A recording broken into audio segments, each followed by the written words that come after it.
FBI detective, this video is purely for entertainment and does not infringe on copyrights or laws. The rights to the novel and image belong to the original author. We do not claim ownership. Don't like waiting and want to listen to this fanfic in full now? Subscribe to our Patreon, where you'll find the best fanfics. Chapter 76, Fentanyl. Please read. Please vote. After leaving the team leader's office, Roan said that Augustus had informed the Organized Crime Investigation Division about the bomb. Upon hearing this, all the agents of the No. 5 investigation team breathed a sigh of relief. They were all from the FBI, and although they were not very familiar with each other, they did not want to see their own people injured or killed. Just as everyone returned to their seats and prepared to look for Scene's behavior again for the past month, Riyad suddenly pushed open the door of the No. 5 investigation team and walked in, shouting with a smile on his face, "Good news, everyone. The transparent packaging bag that Roan found at the crime scene has half a fingerprint on it. According to the comparison, it is a perfect match with Scene. When Scene was first undercover in the White Horse Gang, he was arranged by Mullen to go to prison for a period of time on a minor charge, so the police had Scene's fingerprints. Great. Well done." Hearing Riyad's words, all the agents of the No. 5 investigation team applauded with smiles on their faces. With the key evidence, all that was left was to wait for the joint operation between the Organized Investigation Division and the D to be completed tomorrow, and then Scene would be handed over to the No. 5 investigation team, and then he could be sent to prison. Zhaohu's serial murder case, 80% of the work had been completed so far. After the detectives were overjoyed, they returned to their seats and began to slack off. "Thank you for your hard work, Ryder." Ryder sat back at his workstation. Luo An poured him a cup of coffee and then asked with a smile, "By the way, did the people in the Trace Inspection Division find out what the transparent packaging bag contained before? It wasn't hard work, just taking the elevator back and forth." Ryder, who hadn't had time to drink water, shook his head, raised his head, and drank all the coffee in the cup. His face was distorted by the bitterness, but he still answered, "It's not rock sugar, nor is it conch, but fentanyl. Fentanyl is a narcotic analgesic, but its effect is 80 to 100 times that of morphine and 50 times that of conch. It is extremely toxic, but its price is several times cheaper than conch. Therefore, after 2000, many gang members would mix fentanyl in conch shells according to the proportion, so that the addiction effect is better, but the cost is much cheaper. Americans have been eating flour for a long time, and it is also normal for doctors to prescribe painkillers when they are in doubt." Hearing that the package contained fentanyl this time, Luo An did not say much, shook his head, and sat back in his chair. By the way, Luo An. As soon as he sat back in his chair, Mona handed Luo An a folder and tilted her head and said, "This is the file that the team leader Verinus asked me to give you before. Sorry, I have been busy today, and I forgot about it." "It doesn't matter." Reaching out to take the file, Luo An opened the folder and suddenly realized that it was the bank robbery case that Browson had not solved before. In New York, a place with simple folk customs, bank robberies occur every month. Citizens and bank employees have become accustomed to it. When robbers come, they just lie on the ground. Most robbers only rob money and do not kill people. The NYPD is used to it. When they learn that a bank has been robbed, they evacuate the crowd while contacting the FBI. The FBI is even more used to it. After learning the news, they drive to the scene of the crime. Once the robber escapes, they check the surveillance video and search for the robber's escape route. If the robber does not escape and is blocked in the bank, they negotiate with the robber not to kill the hostage while trying to catch or kill him. According to data from the beginning of last month to last week of this month, several banks in Queens, Bronx, and Brooklyn in New York City have suffered a total of 6 robberies. According to some surveillance videos of the bank staff at the robbery scene and New Yorkers who came to the bank to do business said that there were 2 robbers in total, both wearing black clothes, black pants, black hoods and black gloves. After one of the robbers entered the bank, he immediately fired a shot upwards while holding a mobile phone in his other hand with a recording of TV programs such as Everyone Don't Move, and then he walked in front of the bank's camera and smeared the bank's camera with black spray paint. After entering the bank, another robber threw a black bag to the bank clerk, holding a transparent file bag in his other hand, which contained words cut from newspapers. The content of the text was the bank clerk's relevant identity information and her family's identity information. At the same time, a pre-recorded voice message came from the phone. Put the money in now. If you don't do as I say, dare to press the alarm, or dare to put a locator, die bag, etc. in the bag, someone will definitely kill you, or your family later. Seeing his own identity information and his family's identity information, the bank clerk was extremely frightened and had to put the money in obediently, not daring to do anything tricky. 2.5 minutes later, the robbery was over. Regardless of whether the bag was full or not, the two took it and ran away, and did not forget to take the transparent folder before leaving. Because the bank clerk did not dare to press the alarm, in several robberies, the NYPD only knew about it after the robbers ran away. By the time the FBI arrived at the bank, the two robbers had already disappeared. During the whole process, there were bank security guards who wanted to stop the other party. But the robber who held up a mobile phone and sprayed black paint on the camera would always hold a hostage and threaten the security guard with a recording on the mobile phone. If you shoot, I will shoot too. The security guard had no choice but to obey the recording on the mobile phone, hand over the gun, and lie on the ground. Luo An. After watching the whole case, Luo An scratched his head, his face full of confusion. Is the current bank robbery business so hot? Isn't this the case that the team leader Bruce is in charge of recently? Mona, who was standing aside, saw Luo An scratching his head, turned over and took a glance, and asked in confusion, "Why, do you want to intervene? This bank robbery case has been a hot topic recently. Everyone in the 13 investigation teams knows that the case organizer is Bruce, the team leader of the 14th investigation team. Of course, they only know these basic information and don't know the progress of the case investigation, nor do they know that Bruce was forced to set a time for solving the case at the meeting. No, I'm just looking." Hearing Mona's words, Roan shook his head, then changed the subject, turned around and asked with a smile, "By the way, do you have time tonight?" Mona was stunned, and a hint of alarm appeared in her eyes. "What?" Roan grinned and rubbed his hands. "I want to." In the depths of a street in Brooklyn, bang, bang, bang, a burst of gunfire rang out, and Bruce and Matthews, with several agents from the 14th investigation team, successfully knocked down two black men who shot at them. The two black men collapsed to the ground and did not move. Bruce and Matthews carefully went up to check with their pistols. Seeing that the other party had lost too much blood and fainted, they glanced at him casually. Bruce put away his pistol and ordered, "Call an ambulance." "Okay, sir." The agents of the 14th investigation team began to clean up the scene and call an ambulance. Bruce was just about to take Matthews to the side to discuss the next direction of the investigation when Matthews' cell phone suddenly rang. "Hello." Matthews picked up the phone casually. After a few seconds, a look of surprise flashed in his eyes. Then he gritted his teeth and said in a deep voice, "Okay, thank you for the news." Seeing the expression on Matthew's face, Brunson, who was organizing his pistol, frowned slightly. "What happened?" After hanging up the phone, Matthews took a deep breath and said in a hoarse voice, "Sir, my colleagues in the trace examination department told me that the 5th investigation team has found the murderer of the serial murder case." Hearing this, Brunson's face instantly darkened, and then he raised his pistol, pointed it at the garbage in the trash can next to him, and pulled the trigger. Bang bang bang bang bang. After a few seconds, after venting, Brunson put away the pistol, took a deep breath, his complexion slowly recovered, and turned to walk in another direction. Matthews on the side hurriedly followed. "Sir, what should we do next?" Brunson's voice was indifferent and his words were concise. "Solve the case. Arrest him." Chapter 77. The action begins. Please collect.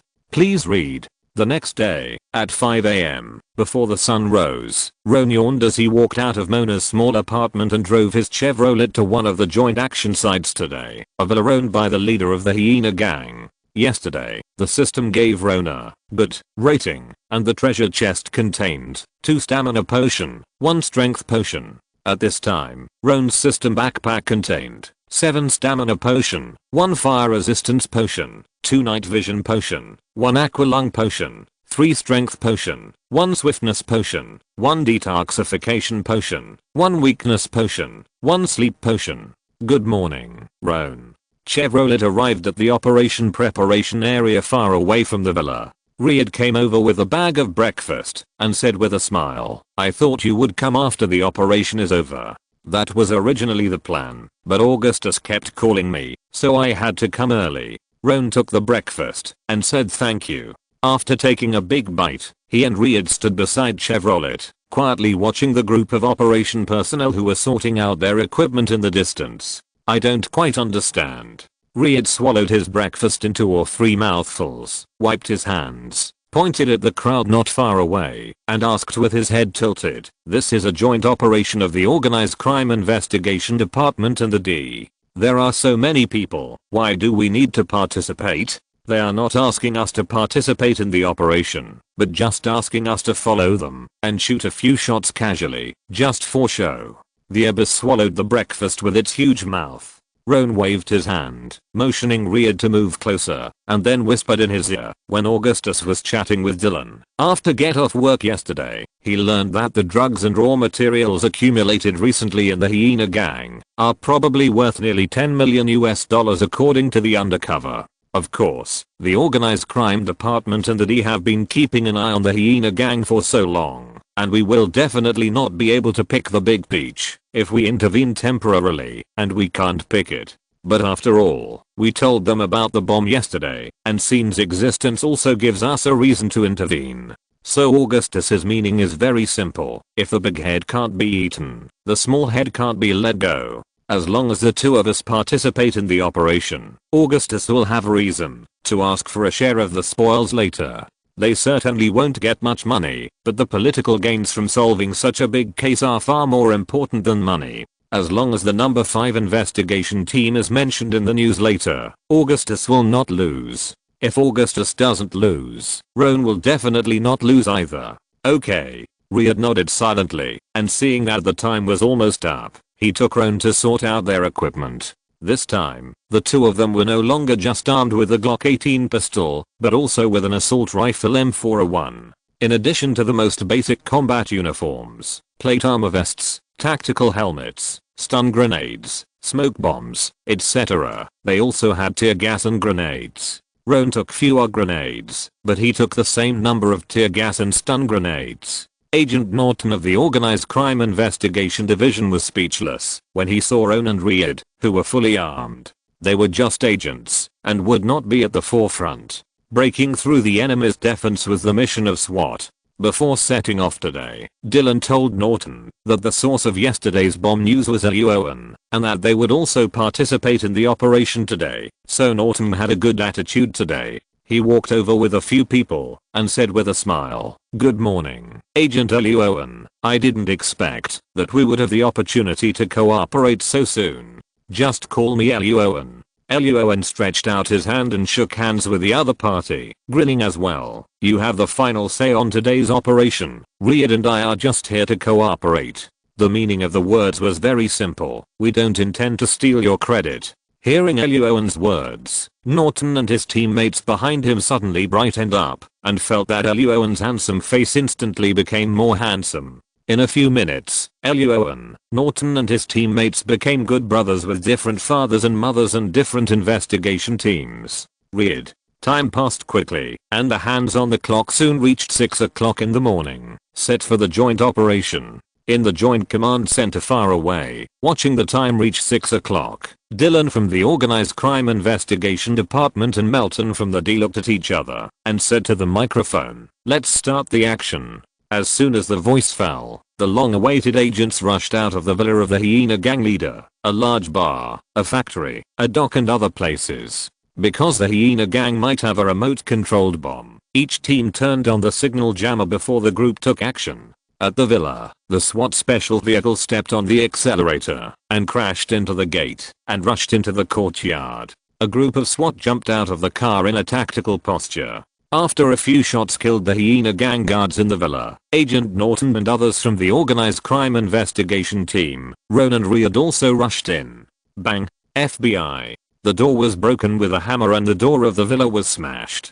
Several SWAT members rushed into the villa in a tactical posture. The others followed closely and began to search the rooms one by one. Bang, bang, bang. As the fierce gunfire rang out, the hyena gang, who had been partying all night last night, suddenly woke up from their dreams and picked up their weapons to fight back. It would have been fine if they didn't shoot, because the SWAT people would just order them to throw away their weapons, put on their pants and lie down on the spot. Once the shooting started, except for the gang leaders who had been informed in advance, the rest of them were shot in the head.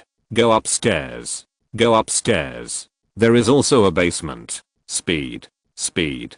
2 SWAT members rushed to the second floor with rifles in hand, followed by Agent Norton and Roan. The moment one of the SWAT members pushed open a door, the door diagonally opposite suddenly opened. Agent Norton saw the muzzle of the gun pointing at his head in the door, and his pupils shrank suddenly. Bang. Roan shot him dead with one shot, nodded to Norton, and continued to rush to another room without any nonsense. After kicking the door open, Roan found that the master bedroom on the second floor was empty and there was no one there. His brows were furrowed. Norton and a SWAT agent also rushed into the bedroom at this time and were also stunned to see the empty room. Then Norton admitted that he suddenly remembered something, walked quickly to the bed in the bedroom, pulled open the mural, and a door of the same color as the wall appeared in front of the 3 people. It's the elevator. Norton walked out of the room quickly and explained at the same time, the undercover told me this. The elevator goes directly to the basement. Okay. Luo An nodded. Without asking any more questions, the 3 of them immediately walked out of the room. Just as they walked to the stairs, there was a sudden sound of fierce gunfire from the basement. The 3 people's faces suddenly changed, and they went downstairs a little faster. Especially Luo An. He knew that Riyad had just gone to the basement. In a hurry, he directly leaned on the handrail of the stairs with both hands, stood up and jumped up, and kicked his feet hard on the walls on both sides of the stairs. While moving left and right, the whole person flew down the stairs at a very fast speed. Norton. 2 SWAT members. Boom. Jumping to the corner of the basement, an empty elevator appeared in front of Roan. 2 SWAT members were exchanging fire with the room at the end of the basement, and the fully armed rider collapsed on the ground. Roan grabbed Ryder's feet and pulled him to his position. He turned over and saw that Ryder's body was not injured, but there were a few strands of white substance on his face. Fouquet. Chapter 78 Remarks on the release. A month of new book period has passed, and it is finally time to put the book on the shelves and test the performance of the book. I have agreed with the editor that it will be put on the shelves at 12 noon tomorrow. Please support this book. The first order and subscription are really important to me. The author is here to thank you all. To be honest, criminal investigation novels are originally in Achonkidian. The background is American, which is a niche among the niches. The author can persist until now. I'm really grateful to the book friends who have been silently supporting me, and I'm also very grateful to the editor for his support. The author here guarantees that there will be more updates tomorrow after the book is put on the shelves, and there will be no interruption. There are also many suggestions from book friends. I will also make modifications as appropriate. Under the premise of not changing the tone of the book, I will try my best to satisfy everyone. Finally, there is the problem of the plot. Some book friends said that the plot is slow. Alas, this is also the first time for the author to write a novel of solving a case. When designing each case, my head is almost bald. It is really a challenge for new authors to make the case reasonable and not collapse every character in the story. But I'm not panicking. As long as everyone keeps supporting me, hair and other things, at most I can sacrifice them. I won't continue talking nonsense. The boss will come to check on me soon. Finally, I beg all book friends to do me a favor and subscribe to the book after it goes on sale tomorrow. I will be grateful. Please subscribe first. Please subscribe first. Please subscribe first. Chapter 79 Villa Basement. Subscribe. There were no wounds on Reed's body, which meant that the cause of his coma was the white flour on his face. After prying open Reed's eyes, he found that his face was purple. He had difficulty breathing, and his pupils on both sides were obviously shrunken and pinpoint-like. Luo An frowned immediately. With just the flour on Reed's face, it was impossible for rock sugar and conch to make him comatose. The only thing that could make a person comatose so quickly was fentanyl, which they had mentioned in their previous chat. Fentanyl is 80 times more toxic than conch. If no measures were taken, and Reed was sent to the hospital after the operation, it would be too late. Shit. Without hesitation, Luo An immediately took out the bottle of antidote from the system page. At the same time, in order to prevent himself from being poisoned, Luo An did not choose to touch the white substance on Reed's face with his hands, but used the muzzle of the gun to force Reed's mouth open before pouring the potion. Take Ryder away from the villa immediately. Call an ambulance. At this time, Agent Norton and the 2 SWAT members ran down the stairs. Roan decisively turned around and handed Ryder to them and said with a serious expression, "Ryder is poisoned by opioids. You must tell the nurse in the ambulance this news." Okay. The 2 SWAT members did not hesitate to hear this. They immediately carried Ryder on the left and right, turned around and ran back to the stairs, and rushed out of the villa. Sorry, Roan. Looking at the backs of the 3 people leaving, Norton moved to Roan in a tactical posture. With a serious expression, he was about to say something, but was interrupted by Roan waving his hand and pointing to the room at the end of the basement and said, "Catch the enemy first." Okay. Hearing this, Norton did not waste any words and decisively moved to the position of the 2 SWAT members who were aiming their guns at a room deep in the corridor. Roan paused slightly, took out the strength potion and swiftness potion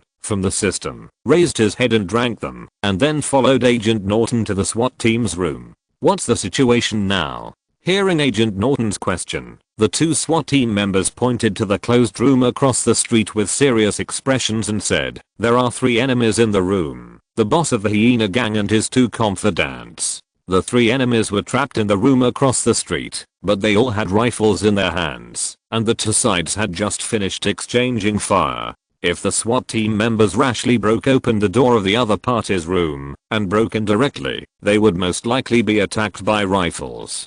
The ordinary shields in the hands of the 2 team members could not block the attack of the rifle, and the flash bombs had been used up before, so they did not act rashly, but notified the teammates outside the villa to send the thickened assault bulletproof shield here, ready to attack, when the shield arrived. At this point, the 2 SWAT team members also asked about Ryder's current condition and expressed their apologies to Roan.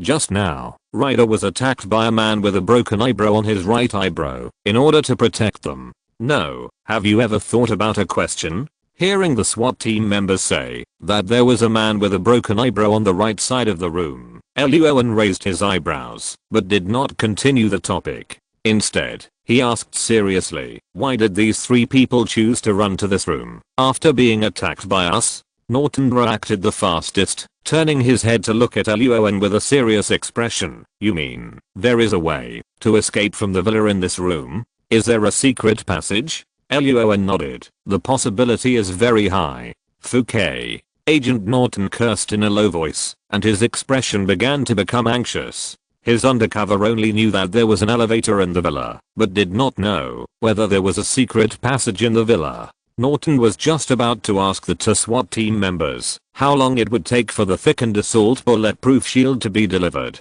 At this time, it was almost 10 seconds since the enemy closed the door and hid in the room. At this moment, a gap suddenly opened in the room diagonally opposite them. 2 cylindrical smoke bombs fell to the ground, and thick smoke suddenly exploded in the corridor. "Ha, shit. You son of a bitch." The moment Norton and the 2 SWAT members saw the smoke bomb fall to the ground in front of them, they cursed in their low voices. But before the 3 people could curse in the room, Luo An's speed was much faster than usual. With a blink of an eyelid, he decisively took out a stun grenade from his pocket and threw it into the door opposite that had not yet been completely closed. Bang.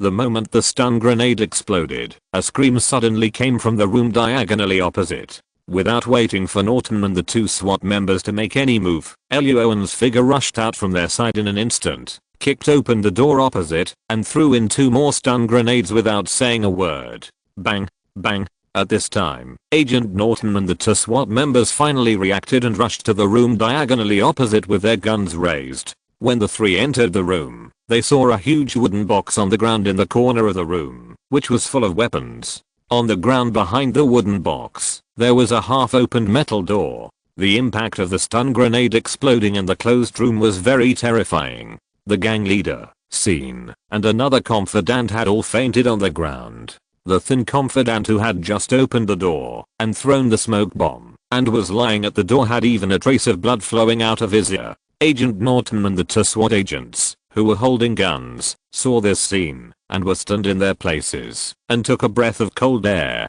Then they all turned their heads to look at Roan, their eyes full of shock. Shit. How Lixie. Roan, how come you are so fast? Let's not talk about this for now. Waving his hand to disperse the smoke around him, Roan didn't say anything nonsense and quickly turned around and strode out of the basement, leaving only a handsome back to the three people. The smoke is getting thicker. Hurry up and leave here. Outside the villa, Riyad had been taken away by an ambulance. Roan returned to his Chevrolet and began to dismantle his equipment. Mission accomplished, sir. After leaving the villa, Agent Norton looked at Roan with a complicated look, but still contacted his superior to report. The Hyena gang leader and his men have all been arrested.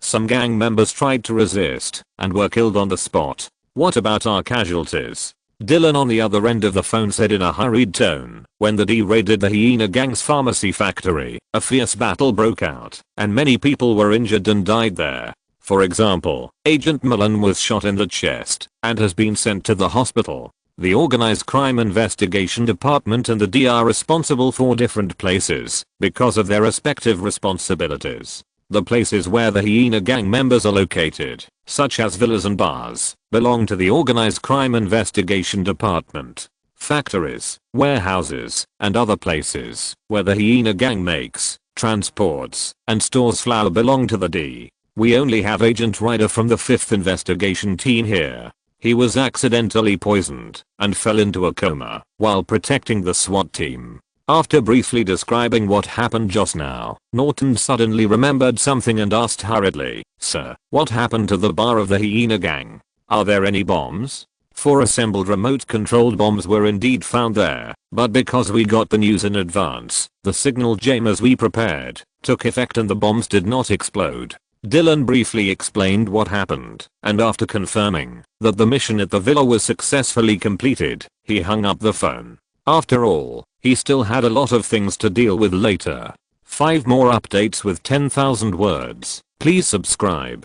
Chapter 80 Hospital. Thank you very much for this operation, Luo An. After hanging up the phone and briefly arranging the escort of the personnel at the villa, Agent Norton immediately walked to Luo An and expressed his gratitude with a serious expression. Luo An not only told them yesterday that the Hyena gang had the news of the remote-controlled bomb, but also saved his life just now during the mission. Norton now really wants to pull Luo An into his investigation team. You're welcome, Agent Norton. Just call me Norton. Okay, Norton. Luo An didn't waste any words and immediately pointed to Scene, who was still unconscious in the distance, and said, "Ryder has been sent to the hospital. I have to go and check the situation quickly. Please help send Scene to our number 5 investigation team." No problem. Norton patted his chest and agreed, and at the same time, invited Luo An to go out for a drink together after the incident was completely over, and he would treat him. Okay.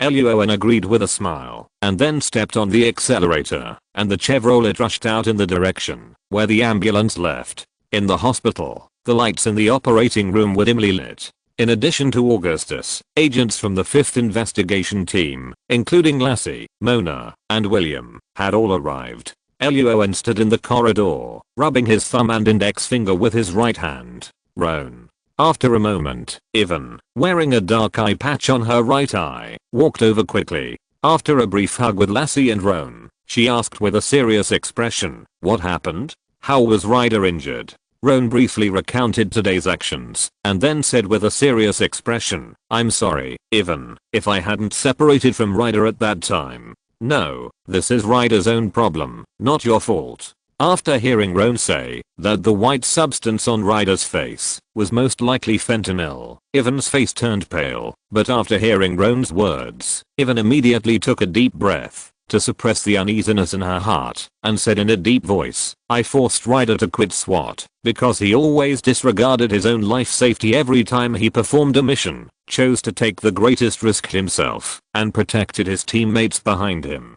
I admit that, when I was in the NYPD before, if we went out to perform a mission together, I absolutely liked teammates like Ryder, and I could rest assured to leave the back to him. But as his wife, I absolutely cannot watch him walk on the edge of danger every day. After the two got married, Ivan forced Ryder to quit SWAT. But Ryder also had his own pursuits, so he finally chose to join the FBI. After Ivan learned about this, she was a little dissatisfied, but never said much, because Ivan knew the reason why Ryder was obsessed with working in the law enforcement department, and compared with SWAT, which is mainly responsible for attacking and fighting, the work content of the FBI is relatively less dangerous. I know that Ryder will be admitted to the operating room one day, because of his personality. At this point, Ivan's eyes were red, and she glared at the operating room fiercely, but I didn't expect this day to come so soon. Ryder will be fine. Lassie hugged Ivan, and whispered to comfort her. Knowing that Ryder was probably fine, Roan stood by, and didn't say much, but when he was ready to go back to interrogate Scene, he first gave him a big memory recovery spell. Not only because Scene attacked Ryder, but also because Roan found that he had used 3 bottles of medicine in this operation, which was really a bit of a loss. But he didn't know if it was Luo An's illusion. He felt that every time he used a bottle of physical potion and strength potion, his physical fitness seemed to be slowly improving. Especially after drinking the swiftness potion just now, his reaction speed was not as fast as when he acted just now, but it was a little faster than usual. Although 90% of the effect of the drug would disappear later, as long as 10% of the effect remained in his body, it would be a sure win. Ding, just when Luo An was thinking about it, the door of the operating room suddenly opened. Everyone rushed forward at once. Ivan grabbed the doctor's hand, her face full of anxiety. "Doctor, my husband. Your husband is fine." Some Mediterranean doctors took off the mask on their faces, pulled out their hands expressionlessly and said, "He was sent to the hospital in time, and his physique is better than that of ordinary people. He is no longer in danger of life. He only needs to stay in the hospital for observation for a period of time. He is unlikely to become addicted to drugs in the future." Okay, thank you, doctor." Hearing the doctor's affirmative answer, Ivan hugged Lassie beside her and cried with joy. Then, seeing Luo An on the side, she immediately walked up to him and gave him a big hug, her face full of gratitude. "Thank you very much, Luo An. If you hadn't asked someone to send Riyad to the hospital in time, I really can't imagine." Luo An patted Ivan's shoulder with a slight curl of his lips. "Riyad is my good brother. This is what I should do." After Ryder was pushed out of the operating room, he was still in a coma. Roan, Lassie and other agents from the 5th investigation team briefly visited him, then left the space for Ivan and drove back to the Jacob Federal building. In the Chevrolet, Mona sat in the back seat and started typing again, while Lassie sat in the co-pilot seat and chatted with Roan. Is it because Ryder has a good physique that fentanyl can't hurt him? Lassie, who knew the terrible toxicity of fentanyl, smacked her lips, sighing and wondering. Or is it because Ryder is lucky and didn't inhale too much fentanyl? Maybe it's both. Roan raised his eyebrows and didn't continue the topic, but asked, "Where is Augustus? Where did he go?" Augustus was always nice to the agents from the 5th investigation team. Why didn't he come when Ryder was injured and hospitalized? Was he delayed by something? August was called to a meeting. Hearing Roan's question, Lassie shrugged. The D and the Organized Crime Investigation Division made too much noise this time. Afterwards, a lot of reporters ran to the door of the building to ask for an interview. But before holding a press conference, the two departments need to unify their statements on some sensitive and confidential issues, so they are still in a meeting. You and Riyad also participated in this operation, so Augustus was also dragged to attend this meeting. Roan suddenly realized when he heard Lassie's words. When chatting with Norton before the operation started, Roan learned that the D had already targeted the Hyena Gang when they first appeared. Afterwards, the Hyena Gang was able to develop so rapidly, and the purchase and sales of flour were laid out so quickly. It is absolutely impossible to say that there is no connection between them and the D. When hearing this news, Roan's mind instantly popped up two words: raising the enemy to protect oneself. Raising first and then killing. Sure enough, there is no good result for those who are involved in the underworld. It is said that there is a meeting to unify the caliber. Isn't this just a summary meeting for the division of spoils after the event? Thinking of Augustus's dark face, Luo An's mouth curled up slightly, not knowing what he would gain this time. He stepped on the accelerator and the Chevrolet rushed towards the Jacob Federal Building. Chapter 81 New Clues. Subscribe. As soon as Roan, Mona and Lassie walked out of the elevator, they saw Augustus, who had just walked to the door of the number 5 investigation team. Seeing the agents behind him, Augustus immediately stopped and asked, "How is Reed now?" "Nothing serious." Roan briefly described the doctor's diagnosis, and Augustus was relieved. Waving his hand to signal the agents to return to their seats and do what they should do, Augustus pulled Roan to his team leader's office again. "You did a great job this time, Roan." As soon as Roan sat on the chair, Augustus grinned and showed his back teeth. He did not explain the content of the meeting in detail, but Roan heard the final result clearly. This week, the salaries of other agents will double. His bonus will quadruple. In addition, after the Hyena Gang incident is completely over and those people are sent to prison, the number 5 investigation team will receive a thank you payment of about $500,000 and Roan will get a part of it. Not only that, Augustus also got a guarantee from Varanus: as long as Luo An can solve 2 cases again in a short period of time, he will be promoted immediately and become a senior agent. Luo An didn't care about the promotion. After all, his salary didn't increase much after the promotion. But the bonus and the money he could get in the future made his eyes light up instantly. "Thank you, sir. You deserve it." Augustus waved his hand and said nothing more, then suddenly put away the smile on his face, looked at Luo An with a serious expression, and said in a deep voice, "Luo An, according to the news Varanus sent me, our FBI New York branch is planning to launch a star agent program recently." Luo An was stunned when he heard what Augustus said. Can the two words agent and star be combined? Seeing the confusion on Luo An's face, Augustus began to explain in detail. "You also know that the crime rate in New York has always been high. Although our FBI solves a lot of cases every year, there are even more cases that are not successfully solved. This has caused the New York media to have a low opinion of us, always saying that we are wasting taxpayers' money. Although the New York Police Department is also criticized, most of the people who criticize the New York Police Department are ordinary people because of the size of the cases. Most of the cases handled by the FBI are relatively special, and they communicate more with the rich and powerful, so most of the cases are not solved, and most of the people who criticize the FBI for incompetence are these people." Luo An understood what Augustus meant, but he still didn't understand how the two words star and agent were combined.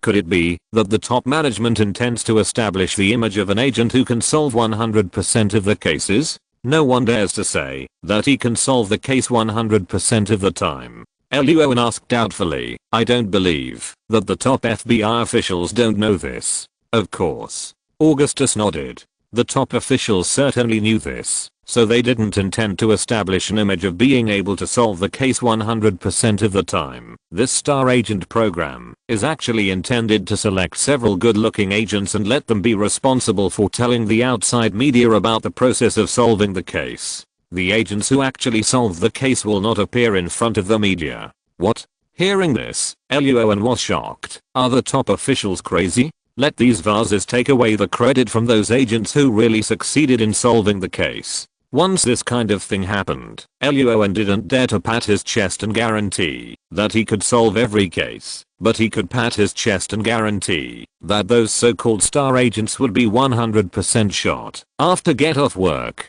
"You think too much, Roan." Hearing Roan's words, August rolled his eyes. Of course, the senior FBI officials would never do that, so he continued to explain, "These so-called star agents are just a facade to deal with reporters. Do you understand? They will not say that they solved the case themselves, but will only appear on behalf of some agents and answer questions in front of reporters. What about the credit and reward after solving the case? Of course, it will go to the agent who actually solved the case. After listening to August's narration, Roan rolled his eyes. The whole plan sounded full of mistakes. Although those agents who really solved the case successfully received their own rewards, they were deprived of the right to be interviewed by the media. When they saw a pretty boy on TV replacing themselves and talking about the case solving process, who knows what they were thinking in their hearts? Will they find an opportunity to quietly shoot the other party? And what is the use of such a thing? Shouldn't the core problem that really needs to be solved be to increase the success rate of solving the case? Augustus also felt that this kind of thing was unreliable, so today he mainly reminded Luo An and said with a serious expression, because your recent performance is very outstanding and you look similar to me, you have been targeted by some people. They may invite you to join this star agent program, and they may even want you to shout the slogan of 100% solving cases and become a real star agent, not just a facade. It turned out to be a reminder not to be deceived, not to be fooled by those people. Luo An suddenly realized the real purpose of Augustus telling him this. Thank you, sir. Luo An smiled and nodded, and stood up to pour a cup of coffee for Augustus. I just want to solve cases quietly, and make money quietly. I don't want to be famous at all. Good. Augustus nodded with satisfaction. He could see that Luo An was talking about his true thoughts. There are many crazy people or people with abnormal brains on the vast land of America. If the FBI really sets up an agent who can solve cases 100% of the time, then these people will definitely kill people in various ways, kill many people, commit all kinds of bizarre and terrifying cases, and then let this agent go to solve them. Especially the group of uncrowned kings on American soil, for the sake of ratings. Except for some sensitive topics, they dare not say anything else. It is not impossible to blow this agent up to be Sherlock Holmes. But if this agent fails to solve a case, or there are some mistakes in the process of handling the case, then it's scary to think about it. Luo An just wants to solve the case, earn bonuses and thank you fees, and enjoy his life. He has no idea of fighting wits and courage with those crazy people. Making money quietly is the kingly way. Dang dang dang. There was a knock on the door of the team leader's office. Luo An and Augustus turned around and saw that it was Lassie. The suspect's scene has been sent to the interrogation room. Okay. Hearing Lassie's words, Luo An nodded to Augustus and decisively got up and left the team leader's office. But before he could reach the door of the interrogation room, a phone call suddenly came in. Luo An looked and saw that it was Agent Norton.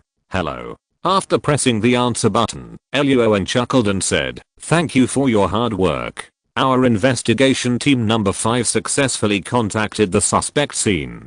He is now in our interrogation room. Luo An thought that the other party was asking whether he had successfully contacted the person. We learned a new piece of information when we were interrogating the prisoner just now. Luo An. Norton on the other end of the phone grinned and sounded a little strange. Is your investigation team investigating a serial bank robbery case recently? If you're listening to this novel on a channel other than Fanfic World, it means they downloaded and uploaded it without effort. We cordially invite you to visit our channel, Mundo Fanfic Novelos. There you'll find the original version of this story and you can explore many other novels of various genres. We're waiting for you to immerse yourself in a world of incredible novels. Chapter 80 to the 6th robbery. What do you mean? Hearing the words on the other end of the phone, Luo An was stunned. The case you are talking about is not. It's the robbery case of the black-clothed and black-pants duo who robbed 6 banks in a row. Norton only knew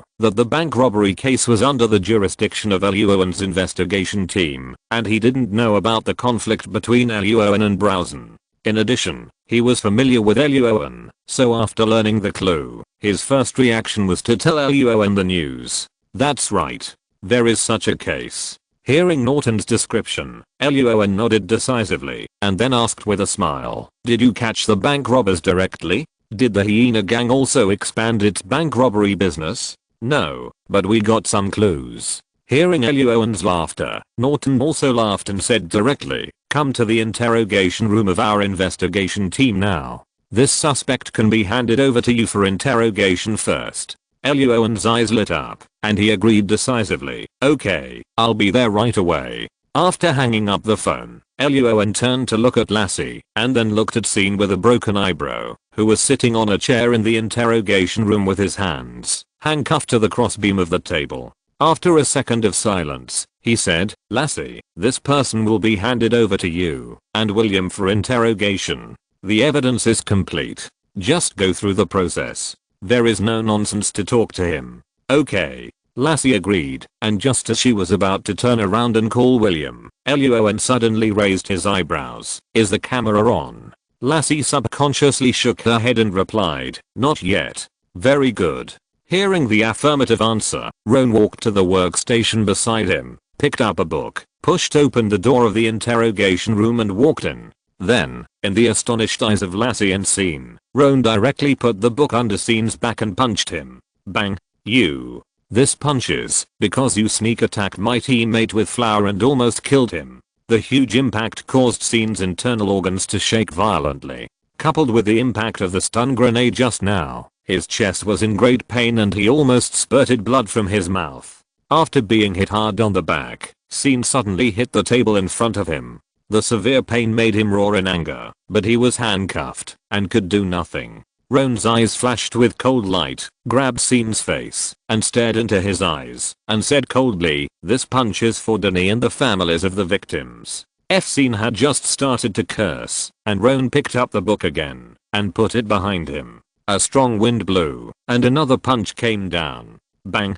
Scene, who was already in poor health, because of the impact of the stun grenade, felt a sharp pain in his internal organs from the punches that were heavier than the last. He couldn't hold it back, and a mouthful of blood spurted out of his mouth. His body softened, and he fainted in the chair.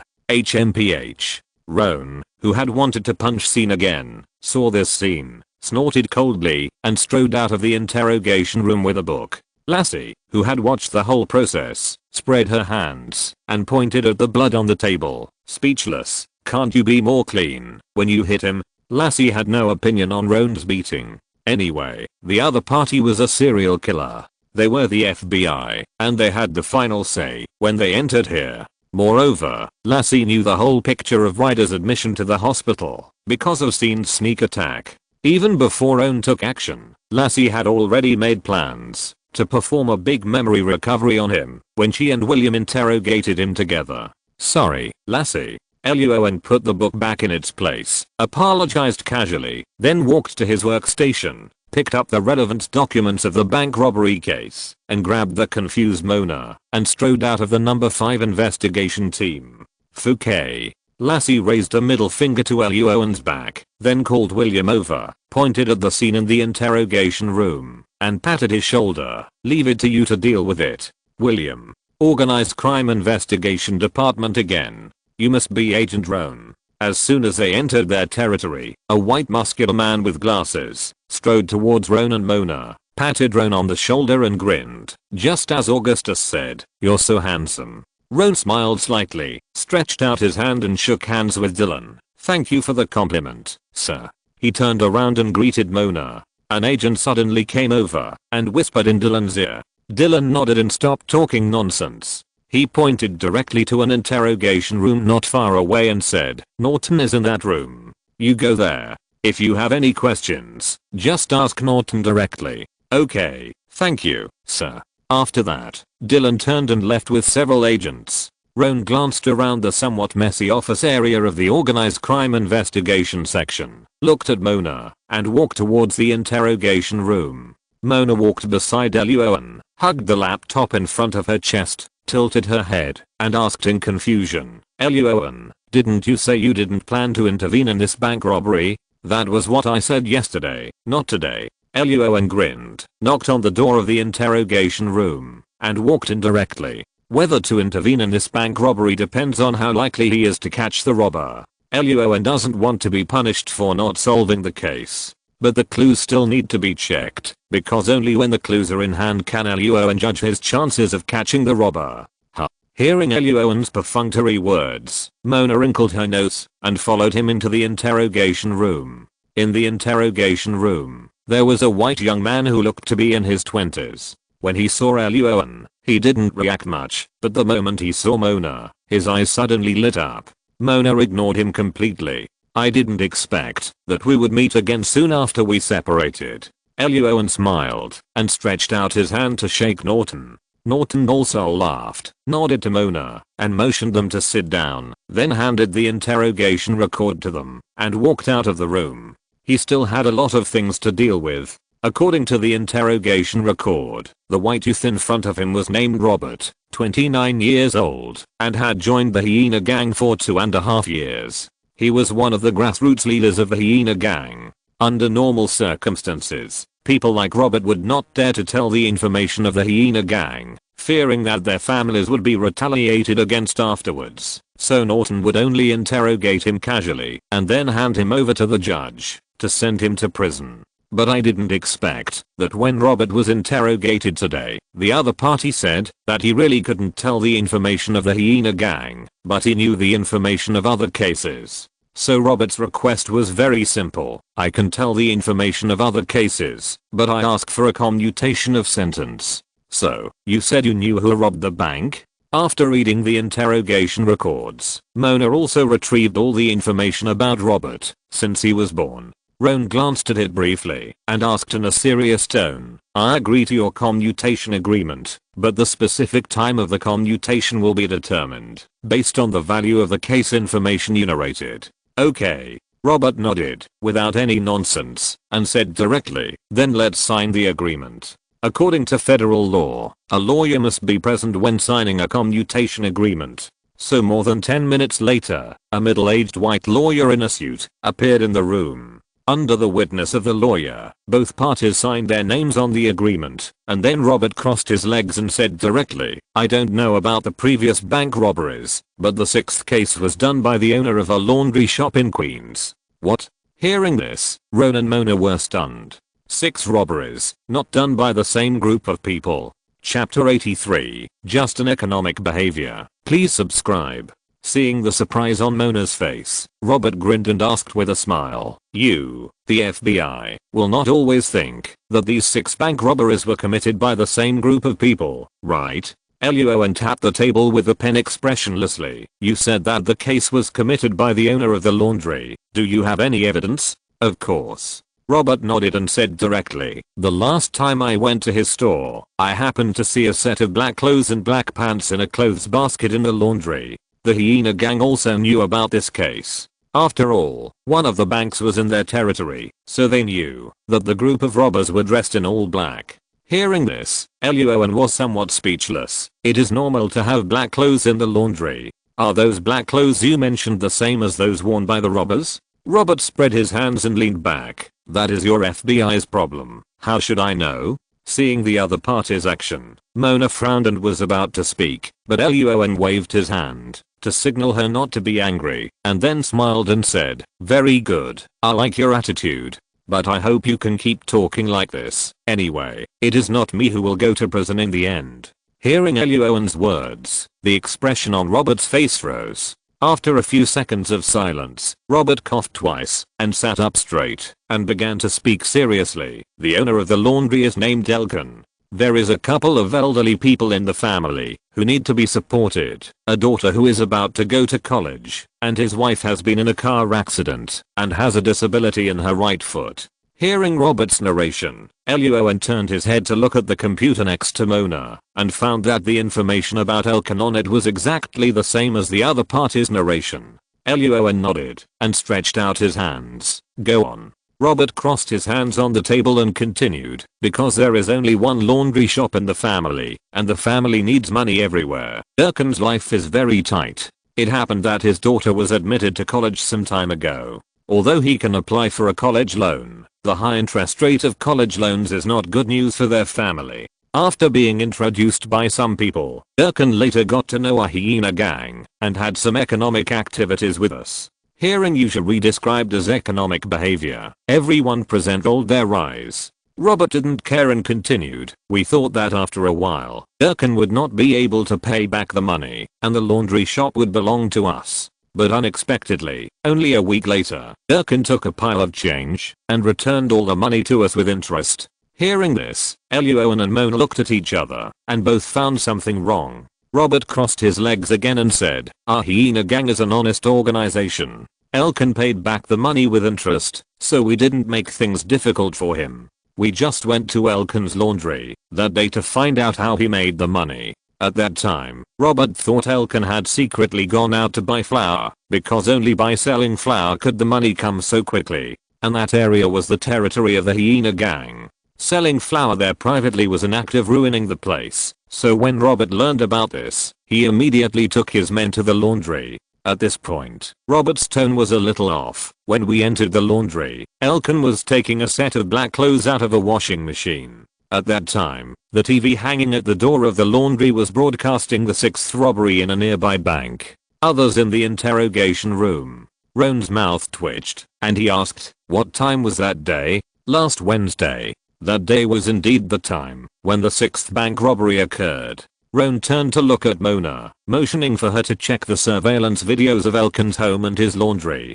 There are no surveillance cameras near Elkin's home, and the laundry only has an internet-connected surveillance camera on the upper right side of the main entrance, facing the main entrance. Mona's fingers flew as she typed on the keyboard, then whispered, "According to the surveillance footage, on the day of the incident Elkin's laundry did not open for business as usual in the morning. It was not until the 4th hour after the incident that Elkin entered the laundry with a brown shoulder bag." Luo An raised his eyebrows and looked up at Robert. Just as he was about to ask something else, Mona suddenly reached out and pulled his arm, pointing at the computer screen and whispered, "When Elkin's daughter came to the laundry to help, her face didn't look very good, but more than 10 minutes later, the daughter suddenly rushed out of the laundry in high spirits." Okay. After listening to Mona's description, Luo An blinked, then looked up at Robert again and asked, "Any other clues?" "No clues, but I still have some ideas." Robert straightened up, looked at Luo An and Mona with a smile, and said, "For safety reasons, many people do not choose to spend the money robbed from the bank directly most of the time.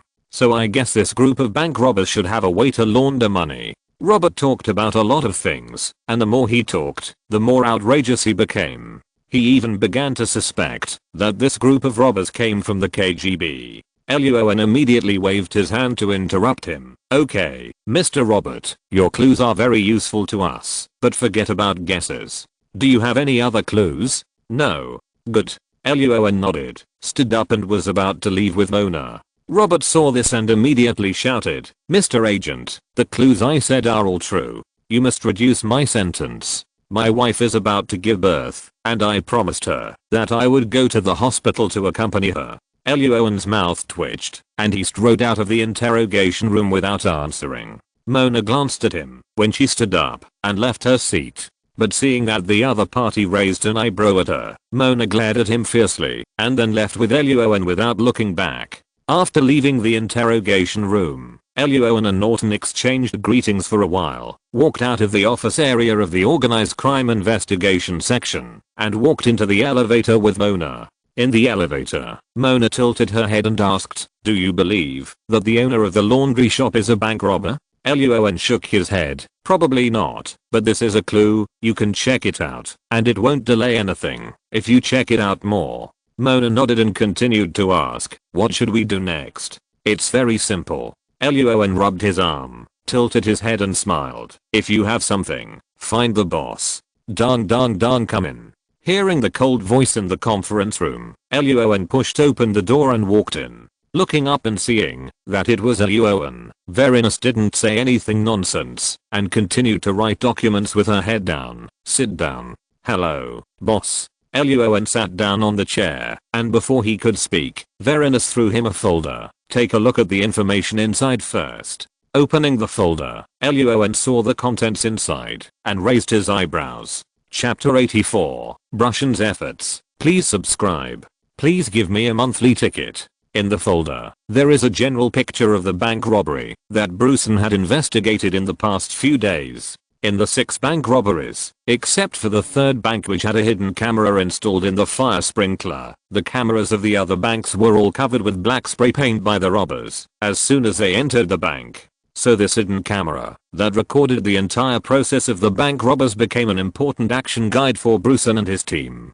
Based on the video records in the camera, Bruce An judged that the two bank robbers were a group of veterans or had served in the army, so the whole action process was very capable and straightforward. When he asked the passers-by and bank employees who were trapped in the bank to handle business at the second crime scene, Bruce An and his team got another piece of news. That is, one of the bank robbers had a tattoo similar to a snake pattern on his right wrist. Because the transparent file bag handed to the bank employees by the robbers contained their personal information and family members' information, Bruce An also began to check the interpersonal relationships and family situations of the bank employees and check whether anyone had inquired about them recently. When the robbers entered the bank, they fired a shot upwards. Bruce did not forget to check the shells left at the scene and took them for ballistic analysis. Obviously, there was nothing wrong with Bruce's investigation direction and experience, but unfortunately, these clues did not allow Bruce to find the robbers. The locations of these banks are not in the wealthy upper city area. There is no complete surveillance video in a large area around them. So after the two robbers finished the robbery and escaped from the bank, Bruce only found the backs of the robbers in a few old cameras that were not connected to the internet. It was judged that they fled to the east, and then the figures of the robbers disappeared completely. After investigation, it was found that only a few tattoo shops in New York would draw this pattern, but after investigation, the tattoo shop owner and the person who drew this pattern had an alibi on the day of the incident. The family situation of the bank staff was also investigated, but no clues were obtained. As for the 6 bullets for ballistic analysis, they determined that the guns were not fired from the same pistol, but from the same model. There were too many black guns of this model in circulation, and it was impossible to check them all at once. So until today, Bruce An has not found the exact information of the murderer.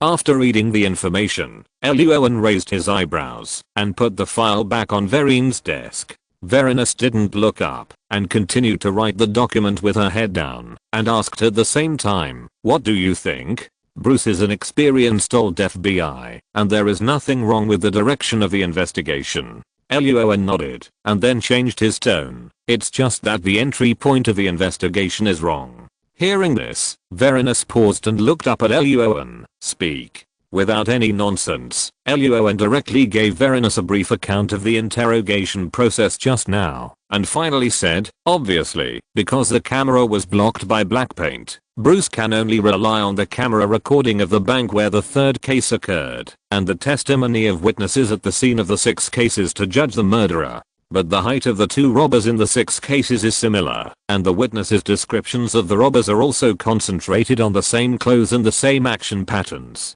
After being frightened, the witnesses will inevitably neglect some details. In addition, the murderer did not speak during the robbery and used the recordings in his mobile phone to direct the actions of everyone in the bank. So Bruce is likely to believe that these 6 robberies were done by the same group of people." Verinus threw the pen, leaned back, and continued to speak along with Roan's words. "That's right." Roan nodded. No witness was unlucky enough to run into the robber twice while doing business at the bank, so the witnesses at the 6 robbery scenes would only tell the situation of the robbery they had just experienced. In the 6 robberies, the criminals' crime process was exactly the same. They were dressed exactly the same, and even the pistols they held were of the same model. They did not speak during the whole process, so it was natural to judge that it was the same group of people who committed the crime. "You just said that you have found the robber in the 6th case, right?" Hearing Verinus's words, Roan shook his head. "No, sir, it's just a possibility. I can't guarantee this before I find concrete evidence." Roan didn't find any big loopholes in the description of Robert the Hyena, but except for some special cases where the great memory recovery technique can be used to force the criminals to confess, ordinary cases still require evidence. Roan would not speak casually before finding the bank's robbed banknotes or other direct evidence in the hands of the laundry owner. After hearing what Luo An said, Verinus was silent for a long time. Then she straightened up, crossed her hands on the desk, looked at Luo An with a serious face, and said in a cold voice, "The 3-day deadline for solving the case set by Bruce An in the meeting is still 6 hours away. After 6 hours, if Bruce An fails to successfully solve the case will be taken over by one of our remaining team leaders. If we solve this case, then I will have the opportunity to go further, and you will also have the opportunity to be promoted to a senior agent, and at the same time you will get a considerable amount of thank you money from the bank. Luo An nodded. Verinus had told him about this before, and he knew this. With a slight movement of her eyes, Verinus continued, assuming that Bruson does not solve the case within the specified time, before the case is handed over to us, we can analyze the clues of the case first, starting with the owner of the laundry. If the laundry owner is not the real robber, or Bruson has already locked the arrest warrant for the laundry owner, then just pretend that this incident never happened, and think about whether to take on the case after 6 hours. If it is discovered during the investigation that the laundry owner is the bank robber, and Bruson has not discovered this, then after 6 hours, I will take over the case from my superiors. Verinus had no intention of informing Bruson from the beginning that the laundry owner might be a bank robber, and that the 6 bank robberies might not have been done by a group of people. Uncertainty about the authenticity of the news was one aspect, but the more important reason was that the mastermind who had previously tipped the serial murder case to the media had targeted Bruson, one of the 5 investigation teams under Verinus. If Roan had not solved the case quickly and successfully rescued the hostages and killed the murderer in front of everyone, Verinus would have been severely punished. If Verinus wanted to erase the punishment, she would definitely pay a great political price. Moreover, Bruce and Verinus entered different foundations.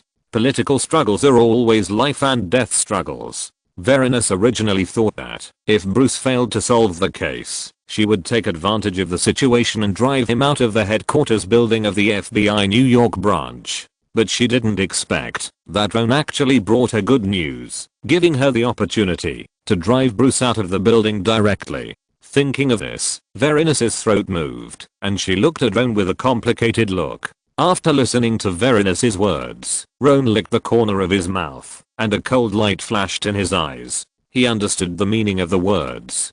To be honest, Roan also wanted to take this opportunity to drive Bruce out of his sight forever. When he was still a trainee agent, after a certain operation failed, because of Bruce's presence, the 3-person team only deducted Roan's points. Later, after Roan and Mona successfully arrested the murderer in the park, Browson still targeted Roan and the meeting. If Roan had not been prepared in advance and took the notebook from the murderer's arms, the scene that night would definitely make Roan very embarrassed. In addition, he leaked the case to the TV station later. When they met in the elevator, his eyes became colder and colder. To be honest, if Roan was not worried that the cause of death was found to be abnormal during the investigation after the death of the team leader, which would cause the anger and investigation of the FBI's senior management, he would have picked up his old business and found an opportunity to quietly kill Browson. Thinking of this, Roan no longer hesitated, nodded decisively to Verinus, and grinned. "Okay, sir, I know what to do." Verinus was very satisfied to hear this. After briefly explaining some arrangements, she let Roan leave the office. Back to the site of the number 5 investigation team, Scene had been sent away after being interrogated by Lassie and William. Roan touched his fist that had not been beaten enough, turned around and walked into August's office. After describing Verinus's arrangement to Augustus, Augustus agreed without hesitation and said to Roan with a serious expression, "Be careful during the investigation and evidence collection process." "Okay, thank you, sir." Roan grinned, poured a cup of coffee for Augustus, and turned to leave the team leader's office. Sitting back at his workstation, Roan was about to ask Mona, and Mona beside him asked calmly, "Are you going to investigate the serial bank robbery case?" Roan was stunned, and then smiled. "Yes, I knew it." Mona glanced at Roan, pointed at the computer and said, "When you went to find Verinus just now, I checked all the networked surveillance in the area near the laundry. On the day of the incident, there was no suspicious figure of the laundry owner Elkin. The surveillance video only proved that Elkin opened the door late on the day of the incident, and his daughter entered the laundry with a sad face to help, and ran out of the laundry happily. These have nothing to do with the bank robbery." "Okay." After listening to Mona's narration, Luo An nodded, thought for a moment, tilted his head and asked, "What about Erkin's family's consumption records? Is there anything abnormal? Do you know why gangs like to open laundries? Because there are a lot of change there, which is convenient for money laundering." Mona replied casually, pouting, and began to type on the keyboard. His parents are old, his wife is disabled, and his daughter is going to college. Erkan only has an old laundry shop. In this case, do you think he will often use credit cards? Luo An's mouth twitched, and just as he was about to say something, Mona nodded, pointed to the computer screen and said, "Really? Sorry, I was listening to the boss chanting just now, and the update was half an hour late. I'm very sorry." Chapter 85. Investigation begins. Please subscribe. Please give me a monthly ticket. Following Mona's finger, Luo An saw the consumption record of a high-end restaurant. On the 4th day after the 6th bank robbery, Erkan and his family had a big meal at this Michelin 1-star restaurant. Mona moved her 10 fingers slightly, and the surveillance video of the lobby of the Michelin 1-star restaurant appeared on the computer screen. After a slight adjustment, a video of Erkan's family eating that night appeared in front of the two of them. Obviously, this was a family celebration banquet for Erkan's daughter to get a letter of recommendation and go to college.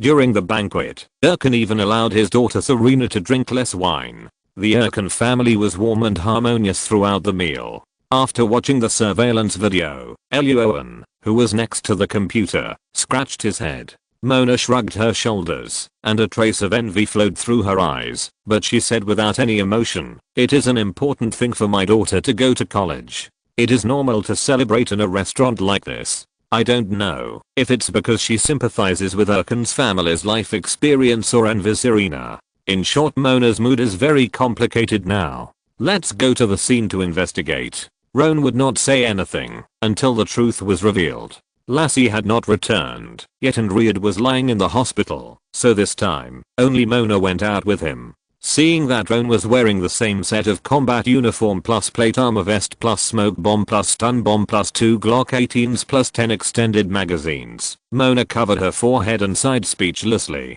She was now very sure that Roan's lack of sense of security was extremely serious. The dark Sav sped on the roads of New York and soon arrived at the laundry in Queens.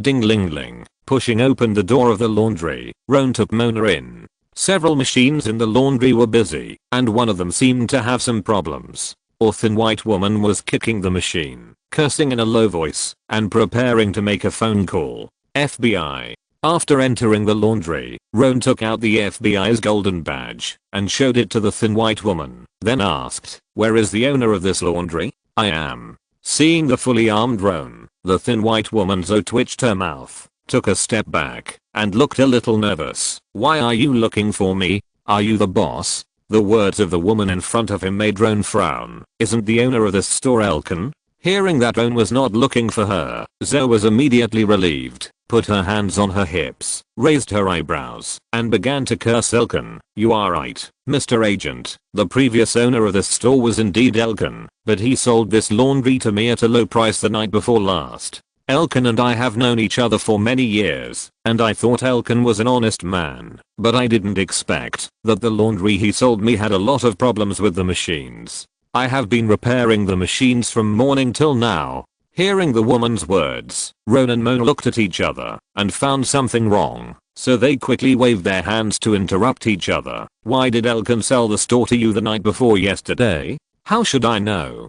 Zoe's mouth corners were down, and her face was unhappy. "Maybe it's because his daughter is going to college in another state, so he doesn't plan to work here anymore. Is he taking this opportunity to run away from New York?" Mona turned to look at Roan, and just as she was about to ask, Roan's eyes moved and continued to ask, "What was Elkan's expression when he sold the store to you? Was he anxious?" Roan had some other guesses in his heart. Zoe shook her head and said that she had a bakery at the end of this street. When Elkan came to her house to find her the night before yesterday, he didn't look anxious. The two sides argued for a long time before they reached an agreement on the price of the store. Hearing this, Roan frowned, and the thoughts in his heart were dispelled. "Okay, thank you for your cooperation." After asking a few more questions casually, seeing that they could not get any other useful information, Roan and Mona did not waste any words, and turned around and left the laundry shop. With one foot on the accelerator, the SUV rushed out onto the road. In the passenger seat, Mona's 10 fingers flew on the keyboard, her brows furrowed. There is no record of the Elkin family buying tickets to leave New York, and there is no record of the Elkin family leaving the car at the checkpoint set up by the NYPD on the roads around New York. So they should still be in New York. Roan nodded.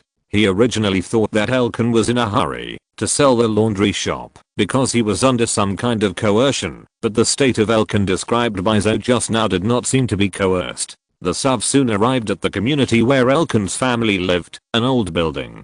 Taking the elevator to the 3rd floor, Roan and Mona walked along the corridor to the door of Elkin's house and began to knock on the door. Knock, knock, knock. Is anyone home? Roan shouted, but no one in the room answered. Mona tilted her head when she saw this.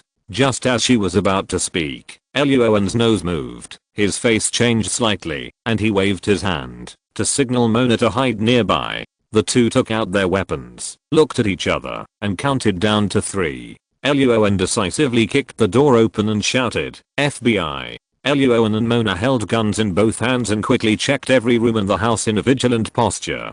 After confirming that no one was there, they said together, safe, safe. Putting the guns back into their pockets, Luo An and Mona walked towards the living room with serious faces. The living room is not big, with a TV and a sofa. But at this time, the left side of the yellow-brown sofa has been stained black by the bright red blood. What happened here? Mona frowned and looked around. Although there was blood residue in the living room, it didn't look messy overall, and it didn't look like a murder had happened. Luo An also looked solemn. He checked several bedrooms in the house and found that the clothes in the closets of his parents and daughter were neatly packed and the beds were clean. But the two old people's rooms were messy, obviously not cleaned up. When he opened the closet, the clothes inside were also torn everywhere. He walked to the kitchen and opened the refrigerator and found that there was no short-term food inside, but only food that could be stored for a long time. It seems that Elkin should be planning to send his daughter to college with his wife. After a simple observation, Luo An walked back to the living room, folded his hands in front of his chest, frowned and pondered. Two old people stayed to look after the house because it was inconvenient for them to go downstairs to buy things, so Elkin left a lot of food for them. Hearing Luo An's analysis, Mona nodded and said nothing more. She made the same judgment after observing for a week, but she was still a little confused. What was the matter with the blood on the sofa? I don't know. Luo An shook his head. The first time he saw the blood, he wanted to call his colleagues from the trace examination department to come here for an inspection. But then he thought that this time he and Mona were in a secret operation, and it might not be appropriate to call the trace examination department. Go back to the car and check the surveillance video of the surrounding roads to see where Elkin's car went. After a long silence, Luo An searched the house for several times, but he really didn't find any clues, so he turned to Mona and said, I didn't see Elkin's car downstairs just now. It was probably driven away by Elkin's family. Okay. Mona nodded, got up and prepared to leave with Luo An. As the two walked out of Elkin's door and Luo An was about to fix the door again, the elevator not far from the corridor opened, and two white youths walked out. Seeing the fully armed Luo An and the white FBI words written on Mona's bulletproof vest, the two white youths were stunned, looked at each other, and walked towards the stairs not far from the elevator. Roan, who had just secured the door, tilted his head to see the scene. He calmly took out his Glock 18, protected Mona behind him, and shouted loudly, you two, don't leave yet. The next second, the two white youths who had just walked to the staircase door decisively took out their guns and pulled the trigger in the direction of Roan and the others without even aiming. Just as the two white youths reached their hands into their arms, Roan's eyes flashed with coldness. While pushing Mona back into the Elkin house, he raised his hand and shot the white youth on the left in the center of his back. Bang, bang, bang. Fouquet. 3 gunshots were heard, and Roan hid in the room sideways without any injury. One of the two white youths screamed and fell headfirst down the stairs, and the other ran down the stairs cursing, and was about to help his companion up and take him away quickly. Roan, are you okay? Mona, who was pushed to the ground by Roan, quickly got up from the ground, her face full of anxiety. Roan turned around and grinned. I'm fine. Don't worry. At the moment of firing the gun just now, Roan felt that, although his reaction speed was not as fast as in the basement, it was a little faster than before. Thinking of this, Roan no longer hesitated and decisively rushed out with Glock 18 in a fighting posture. Seeing this, Mona followed closely, but what shocked her was that the time difference between her and Roan was less than 2 seconds. But as soon as she walked out of the door, Roan had already rushed to the end of the corridor. Shit, Mona cursed in her heart. How can Roan be so fast? Roan didn't know what Mona was thinking. The moment he rushed to the stairs, Roan decisively threw a stun grenade at the corner of the stairs. Bang! The moment the stun grenade exploded, the two white youths saw a white light in front of their eyes, their ears hurt, and their heads were dizzy. Seeing this, Luo An raised his mouth slightly, raised his hand, and pointed the Glock 18 at the arms of the two white youths, and pulled the trigger without hesitation. Bang, bang, bang, bang. The arms were hit by bullets, and the pistols in the hands of the two white youths fell to the ground instantly. They subconsciously prepared to pick them up, but Luo An had already rushed in front of them in the face of the two people's disbelief. A gust of wind blew, and the two white youths were hit hard in the face. Their noses collapsed, and they fell to the ground with their heads raised. When Mona rushed to the stairs with a gun, Luo An had already handcuffed the two together. Mona, point Fouquet. The author was sent on a business trip today and is boarding the plane now. The update time will be temporarily changed to 8 PM in the next week or so, and it will be changed to 12:30 PM after returning from the business trip. I'm very sorry. 2023.06.03 Chapter 86 The Truth About the Laundromat Owner. Please subscribe. Please give me a monthly ticket. Roan. Ignoring the two white youths who were lying on the ground and screaming, Mona searched them for guns, ammunition, driver's licenses and other items. She looked at Roan deeply and said unhappily, "You were too fast just now. This is very dangerous. What if you get hit by the other party? We are just the FBI, not the SWAT team." When Mona saw Roan rushing to the stairs at a very fast speed, she was shocked at his speed at first, and then she became extremely uneasy. She was very worried that when she rushed to the stairs, she would see Roan lying on the ground. Roan was indeed fully armed, but bullets have no eyes. Who knows if any bullet will hit Roan's vitals at a strange angle. This kind of thing has happened many times in the vast land of America. Okay, I won't do it next time. Seeing the serious expression on Mona's face, Roan smiled and didn't make any more excuses. Then he changed the subject and hoped that Mona would check the identities of the two white youths based on their driver's licenses. Mona glared at Roan, but still turned downstairs to get her laptop from the SUV. Then, Luo An stepped on the shot arm of the white youth on the left and asked sternly, "Tell me, why are you here? Why are you shooting at us?" The white youth had just been shot in the back by Luo An, and in both arms, and was in unbearable pain. Now Luo An stepped on the shot arm, and he fainted from the pain, just after saying the first letter of the beautiful words. Luo An sneered at this, and turned to look at the white youth on the right. The white youth on the right was shaking all over because of the pain from the gunshot wound on his arm. He looked up and saw Luo An's cold eyes, and the other party had no intention of calling an ambulance, so his body shook even more violently.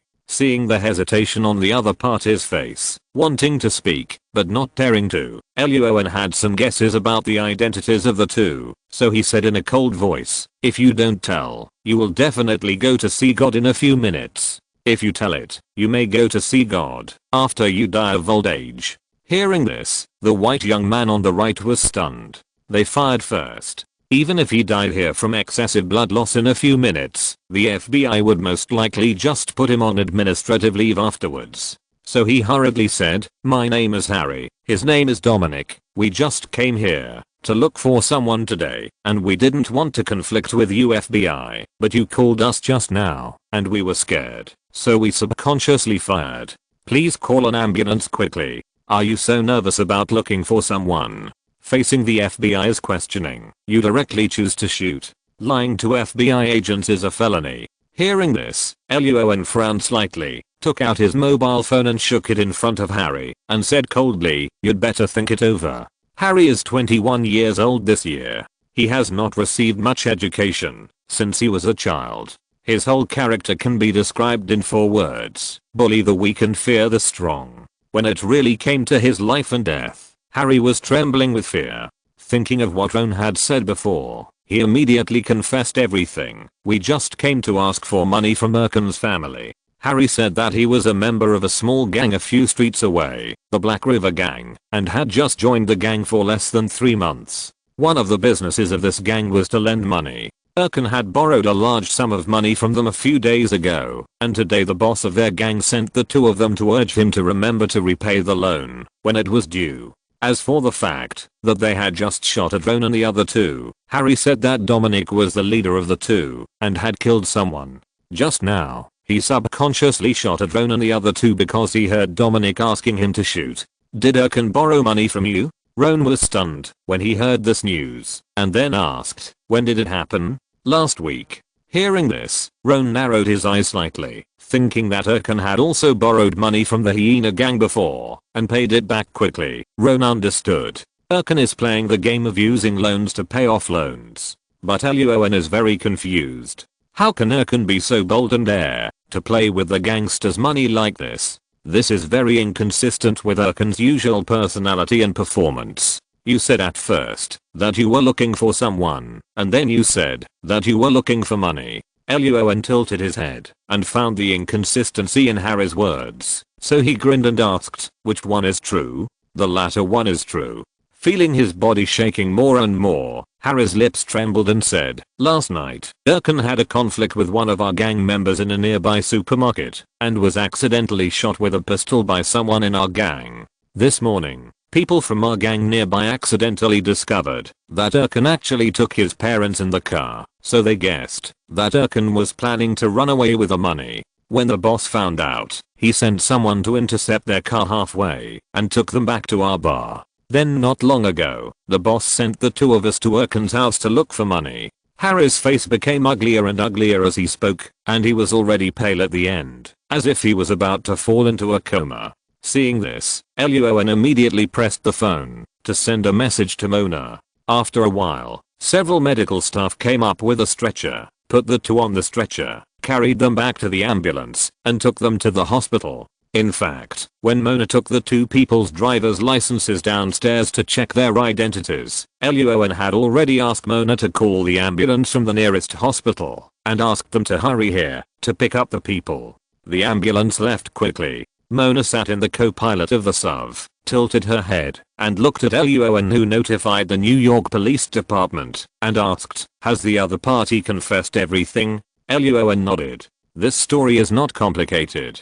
For some reason, Erkan recently started to borrow money from gangs. He didn't even borrow money from one gang. The Hyena gang and the Black River gang had borrowed money. What's more outrageous is that Erkan actually used the money of these gangs to play the game of borrowing to pay off loans. This kind of thing is the first time Luo An has heard of it in his 2 lives. When the 6th bank robbery occurred, Erkan was borrowing money from the Black River gang. In the previous video surveillance, Erkan returned to the laundry with a brown bag 4 hours after the 6th robbery. In fact, according to Harry, the brown bag at that time actually contained the money that Erkan borrowed from the Black River gang. The night before yesterday, Erkan chose to sell the laundry for unknown reasons. Last night, on his way home, Erkan had a conflict with the Black River gang again and was shot by the other party's pistol. Erkan didn't know that the other party was accidentally injured and thought that his behavior of using loans to pay off loans was discovered by the Black River gang.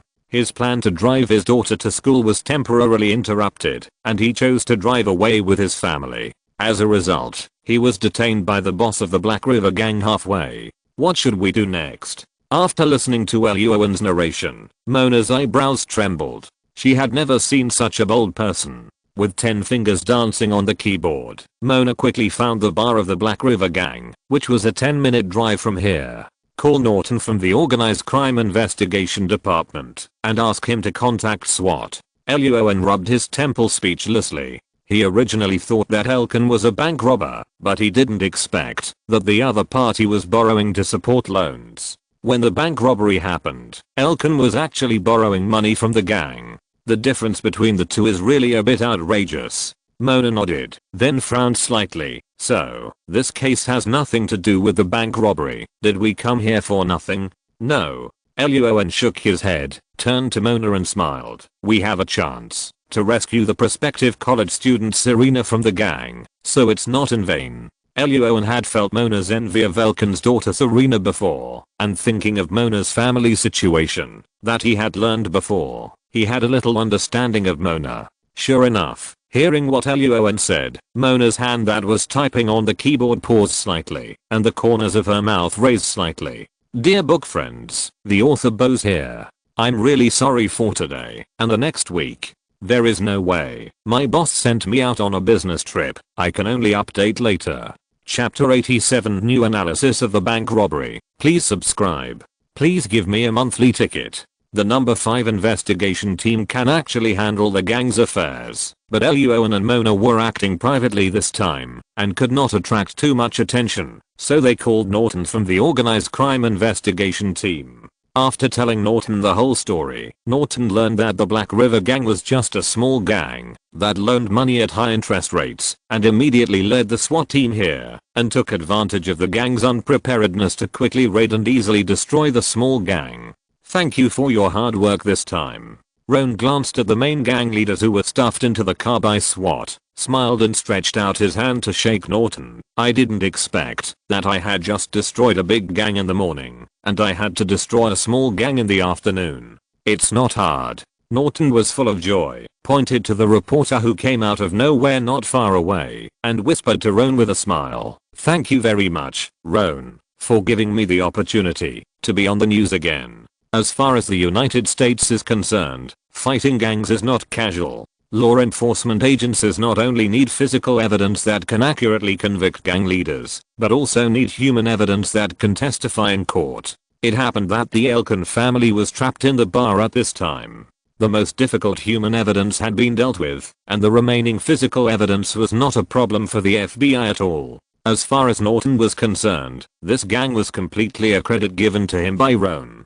At this time, Norton wanted to pull Roan into his investigation team on the spot. You're welcome. Luo An smiled and waved his hand. Because he helped Norton in the morning, Norton gave him this clue. After he investigated it, he sent the criminal back to him. On the surface, Luo An seemed to be at a disadvantage, but Norton was in the organized crime investigation department, dealing with gangs all year round, and no one knew what clues they had in their hands. One gang didn't matter, but the organized crime investigation department had 80% of the gang information in the entire New York area, and these gangs radiated the entire New York area. In addition, the clues provided by Norton this time, the undercover, didn't matter if they were not used in the process of solving the case. The clues provided by Norton next time might be used at a critical moment. More friends, more roads. Luo An had already figured out Norton's personality and personal situation, so Luo An was more focused on long-term investment. Without delaying Norton's interview with reporters, Luo An turned around and went to find the Elkan family. In addition to Mona comforting Elkan's daughter Serena in that direction, there was another reason. Luo An really didn't understand why Elkan, an ordinary New York citizen who had worked diligently for half his life, dared to use the gang's money to borrow money to pay off loans recently. Because I was too eager to make money. Hearing Luo An's question, Elkan, who had lost 4 fingers, looked at his wife and daughter Selena who were almost sold by the gang, and his elderly parents who were trembling sitting there, and tears of regret flowed from his eyes. Some time ago, when I was chatting with a middle-aged man who often washed clothes in my laundry, the other party told me that he had borrowed some money from a gang a few blocks away some time ago. Later, the gang was dealt with, and the money fell into his pocket forever, and no one asked him to pay it back.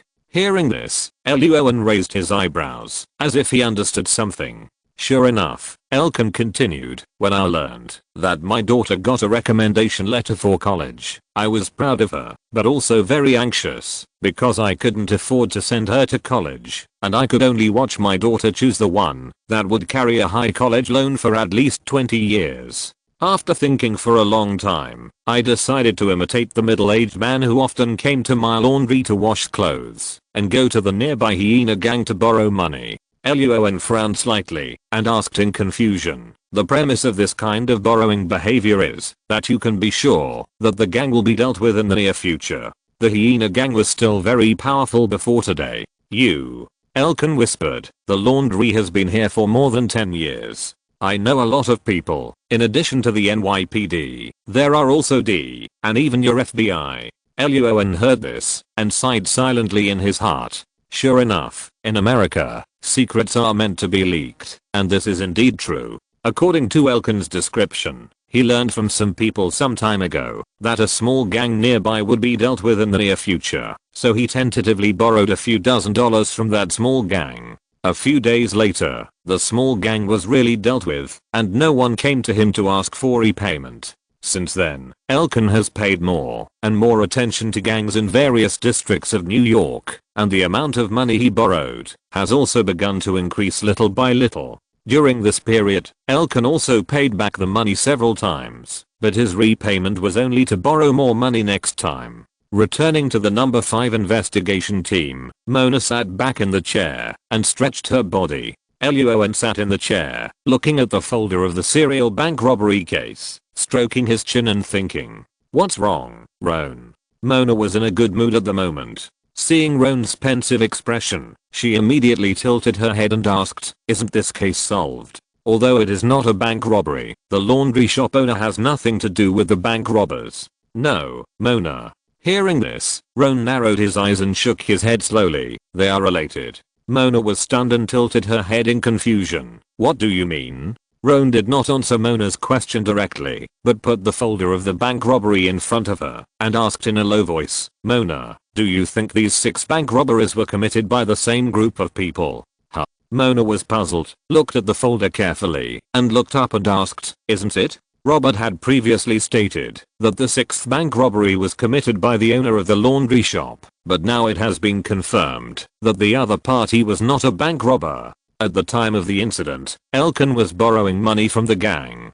After recalling the black clothes in the laundry, Elkin said that they were just ordinary clothes of the owner of the restaurant next door. Luo An and Mona just went to the owner's house next to the laundry to check, and found that it was indeed the case. In this case, why did Luo An still think that the 6 robberies were not done by the same group of people? Hearing Mona's question, Luo An explained solemnly, it was the word imitation mentioned by Elkin just now that reminded me. In fact, Luo An did not think that Bruson had no ability to solve the case. From the perspective of solving the case alone, Luo An admired Bruson very much. It's just that he failed as a person. But the other party has not solved the case until now. In this case, there are only 2 possibilities. First, this group of bank robbers has been so cunning that even an old FBI like Bruson can't find any clues about them. Second, Bruson's investigation direction is wrong. Comparing the 2 situations, Luo An believes the second one more than the first one.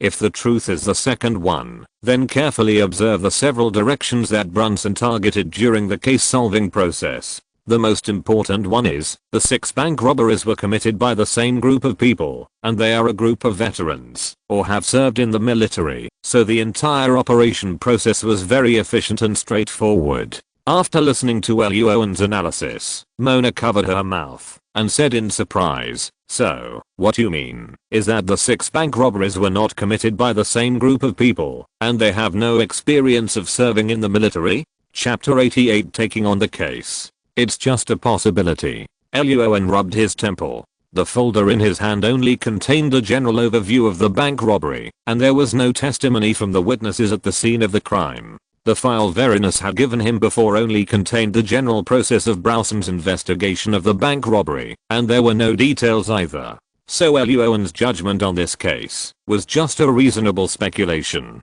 Okay, Luo An.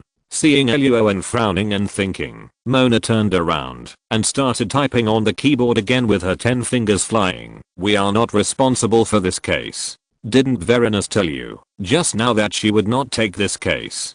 On the way back to the Jacob Federal Building, Luo An had called Veritas and said that after their investigation, the owner of the laundry shop was not actually the robber in the bank robbery case. Veritas didn't say much after hearing the news. She first said that Luo An had worked hard and asked him to go back to the federal building to rest, and then said that she was about to go to a meeting of team leaders and would talk about the matter in detail after the meeting. The meeting that Vereen's attended was the one arranged by Brunson, one of the team leaders, after failing to find the bank robbers within the specified time. No, Mona. Sitting on the chair, Luo An rested his chin on his hand and pondered for a long time. He carefully thought about what happened in the past few days and then grinned. Vereen's should take this case. What? Hearing this, Mona's face suddenly changed. Because of William's existence, she more or less knew some of the punishments that Brunson would receive after failing to solve the case.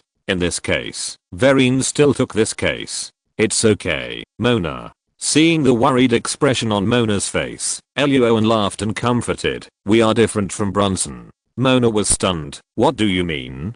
Because our number 5 investigation has never done anything to hinder others behind their backs. Luo An pursed his lips, his mouth corners slightly raised, and thought about the general situation of this matter.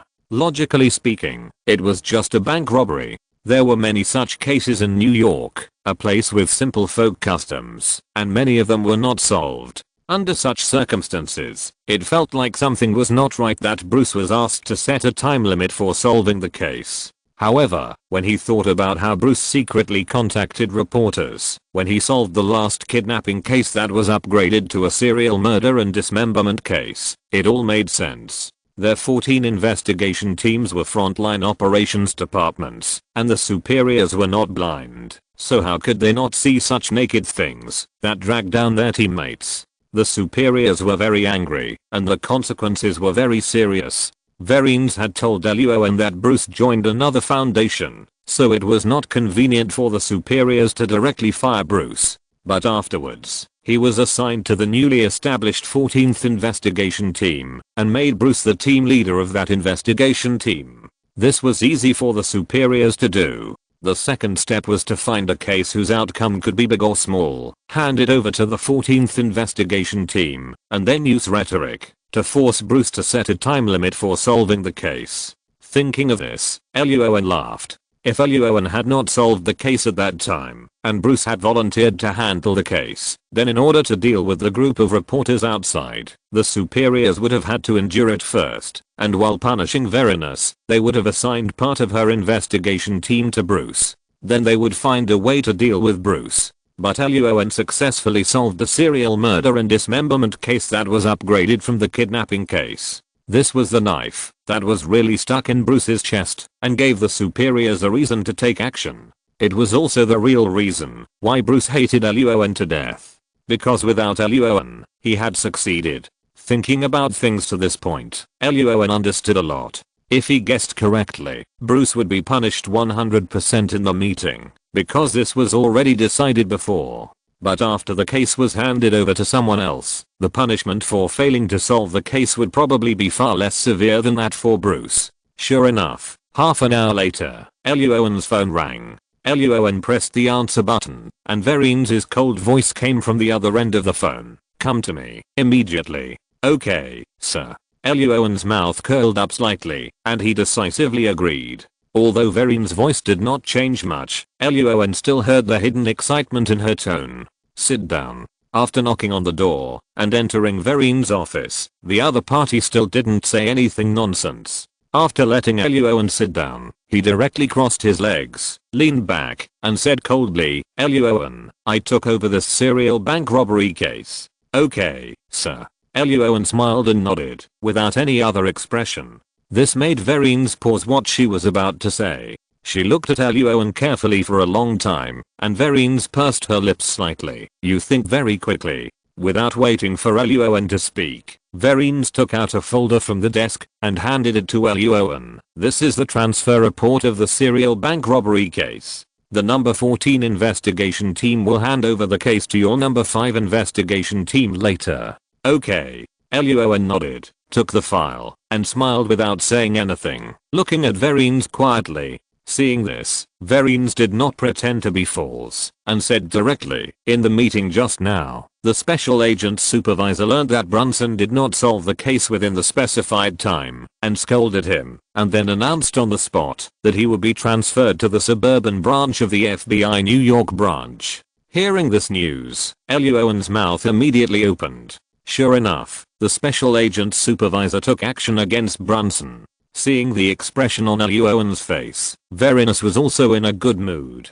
She raised her lips and continued. After Brunson left the meeting room, the special agent supervisor asked our 4 team supervisors who could take over the case. Of course, the time limit for solving the case this time is 1 week. After the case fails, there will still be punishment, but it is only a punishment for our team supervisors and has nothing to do with the grassroots agents. Seeing Verinus's raised mouth, Luo An knew that this so-called punishment must not be severe, otherwise the other party would not have this attitude. And the other party specifically said that it had nothing to do with the grassroots agents. Thinking about Brunson, who was exiled, Luo An suddenly understood that his superiors had said this to him on purpose. If the case is solved successfully within a week, or even less than a week. Folding her crossed legs, Verinus leaned forward slightly with her curvy body, crossed her fingers on the table, licked her lips, and looked at Luo An with narrowed eyes. There is a reward. Hearing Verinus's brief words this time, and seeing the expression on her face, Luo An was slightly surprised, and then a smile appeared on his face. According to the Eastern custom in his previous life, the fewer words, the bigger the matter. The Federation does not talk about this, but Verinus herself has always been straightforward and direct. This time the other party's words were so brief, so the reward after this time. Thinking of Verinus' superior, Luo An stopped talking nonsense, and immediately smiled and nodded and agreed. Okay, sir, I will do my best to investigate this case. Good. Verinus nodded. She liked talents like Luo An who could understand things at a glance. If you're listening to this novel on a channel other than Fanfic World, it means they downloaded and uploaded it without effort. We cordially invite you to visit our channel, Mundo Fanfic Novelos. There you'll find the original version of this story and you can explore many other novels of various genres. We're waiting for you to immerse yourself in a world of incredible novels. Chapter 89 Investigation Direction. After returning to the office of the number 5 investigation team, Luo An decisively went home after get off work. Anyway, Verinus just told him that the stipulated 1 week time starts from tomorrow. Moreover, in the morning, Luo An participated in the activities of eliminating gangs with Riyadh, went to the organized crime investigation department to participate in the interrogation of Robert at noon, and went to investigate the truth about the laundry owner in the afternoon. After a busy day, there was no overtime pay for overtime work, so Luo An decisively chose to go home. However, Luo An's plan to eat at Mona's apartment this time fell through. After thinking for a while, Luo An accepted Lass's invitation and went to the hospital with her to visit Riyadh. After confirming that the other party was not seriously injured and would be discharged from the hospital tomorrow and could go to work the day after tomorrow, Lassie wanted to invite Luo An to go to investigate the customs of New York together, but Luo An refused. Because the decoration company responsible for decorating the apartment sent Luo An another design drawing, hoping that Luo An would go and check it out. The next day, sitting at his workstation, Luo An stretched and yawned loudly. Good morning, agents. Augustus, with a big belly, pushed open the door of the office area of investigation team number 5, walked in with Mona, and then shouted, a new day has begun. We have a new case on our hands. Everyone cheer up. He slapped Lass's desk at her workstation, waking her up. Augustus looked at William and said loudly, William, please tell me about this serial bank robbery case. Okay, sir. William, who had a pile of things on his desk, stood up on the spot, picked up the top folder and read aloud to everyone. From the beginning of last month to last week of this month, several banks in Queens, Bronx, and Brooklyn in New York City suffered a total of 6 robberies. After briefly introducing the case to everyone, William began to distribute a lot of things on the desk to everyone in investigation team number 5. These are surveillance videos of the bank where the crime occurred, confessions of bank employees and related witnesses, and surveillance videos of the area near the bank. Looking at these items, Roma raised his eyebrows. It seemed that they were all taken by William from investigation team number 14. Good. Augustus nodded, looking very satisfied. He picked up the witness's testimony and took a quick look. He tilted his head and looked at Luo An. Luo An, what do you think? Seeing that the detectives of the number 5 investigation team all turned their eyes to him, Luo An sighed, picked up the whiteboard marker, and walked to the front of the office area. First of all, the first problem is that we don't know where the robbers fled after robbing the bank. Everyone in the number 5 investigation team nodded. According to the data, there was a serious lack of surveillance in the areas outside several banks, and the robbers disappeared completely after fleeing the bank. Only after one of the robberies, the surveillance camera at a street corner east of the bank recorded the fleeing figures of the robbers. The second problem is also the most important one. Luo An took the whiteboard marker and continued writing as he said. The first moment the robbers entered the bank, they used black spray paint to cover up the bank's cameras. Except for the third bank robbery, because the bank had hidden cameras that recorded the entire robbery process. For the other 5 robberies, we can only restore the entire robbery process through the testimonies of the witnesses in the bank. That's right. The detectives nodded in unison after hearing Luo An's words. Augustus seemed to understand something and asked in a concentrated voice, is there any problem? That's right. Luo An pointed to the words on the whiteboard and said, the robbers actually only robbed for 2.5 minutes. During this period, the robbers required everyone in the bank to lie on the ground and not look up. Therefore, most of the testimonies of these eyewitnesses afterwards only talked about the robbers' clothes and the robbery process, but did not actually contact the robbers. No, Luo An. Hearing this, Lassie raised the folder in her hand and said, in the 6 robberies, except for the first and 6th, the robbers in the other 4 cases pulled a female hostage in front of themselves and used them to threaten the bank security guards to put down their guns. So these 4 women actually had contact with the robbers. You're right, Lassie. Luo An nodded, but then shook his head and said, but you got one thing wrong. In fact, it was the robbers who took the initiative to contact these 4 hostages, not these 4 hostages who took the initiative to contact the robbers. Hearing Luo An's words, everyone present frowned, not understanding what he meant. Seeing this, Luo An explained in a deep voice, when the robbers forcibly took these 4 female witnesses as hostages, these 4 female witnesses were very frightened, and their mental attention was not on the robbers, but on the bank security guards opposite. In addition, they had their backs to the robbers and did not see the robbers' faces clearly. The robbers only pointed guns at their heads and did not touch them closely, so they only knew that the robbers were men with great strength. Through the eyes of the masks, they knew that the other party was white and other information. But this information is not very useful for us to identify the robbers. After we catch the robbers, this information can be used in court. Okay, right. After listening to Luo An's words, Lassie tilted her head to think for a moment and didn't find any problems. After hesitantly nodding, Mona on the side looked up and asked, so, Luo An, you said so much, what exactly do you mean? The meaning is very simple.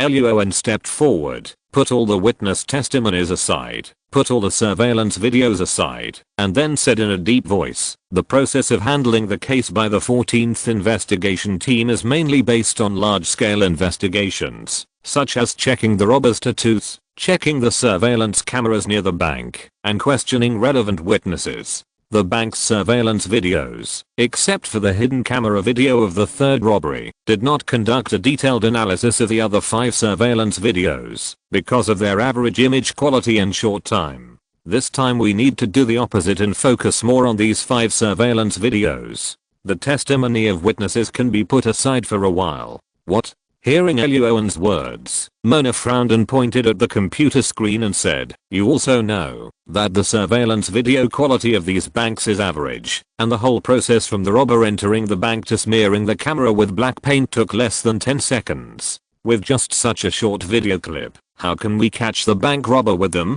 Augustus, Lassie, William and others also frowned and looked at Luo An. They didn't understand why Luo An did this. 2 reasons. Luo An didn't waste any words and explained with a serious face. First, a large-scale investigation requires a lot of manpower and material resources. Bruce's investigation team 14 is not large. The reason why they can launch a large-scale investigation in a short period of time is mainly because Bruce mobilized his many years of connections in order to solve this case. There are only 10 people in our investigation team 5. We can't launch a large-scale investigation, and no one has such connections. Augustus frowned. His connections are all in the criminal justice department. He really can't provide help in this case. After listening to Luo An's words, Mona and Lassie looked at each other, tilted their heads and asked, "What about the second one?" Chapter 90. Before entering the bank. Hearing Lassie and Mona's questions, Luo An coughed lightly and continued to explain. Secondly, in the surveillance video, we can see the most authentic body expressions and behaviors of the bank robbers, rather than the secondary narration of the eyewitnesses at the scene. This is the most relevant and authentic information we can rely on when looking for the robbers. Of course, we are just temporarily focusing all our energy on the surveillance video to see if we can find clues that the number 14 investigation team has overlooked. We will not give up on other evidence, and we will check them one by one later, but it's just a matter of checking the order. Okay. After listening to Luo An's words, everyone nodded in understanding. Augustus didn't say anything nonsense. He waved his hand and asked everyone to return to their workstations and start checking the surveillance video. There were a total of 6 bank robberies. The 2 robbers in black clothes opened the bank door, entered the bank hall, and then one of them took out black paint to smear the surveillance video. The whole process took less than 10 seconds, and the fastest one was only 7 seconds.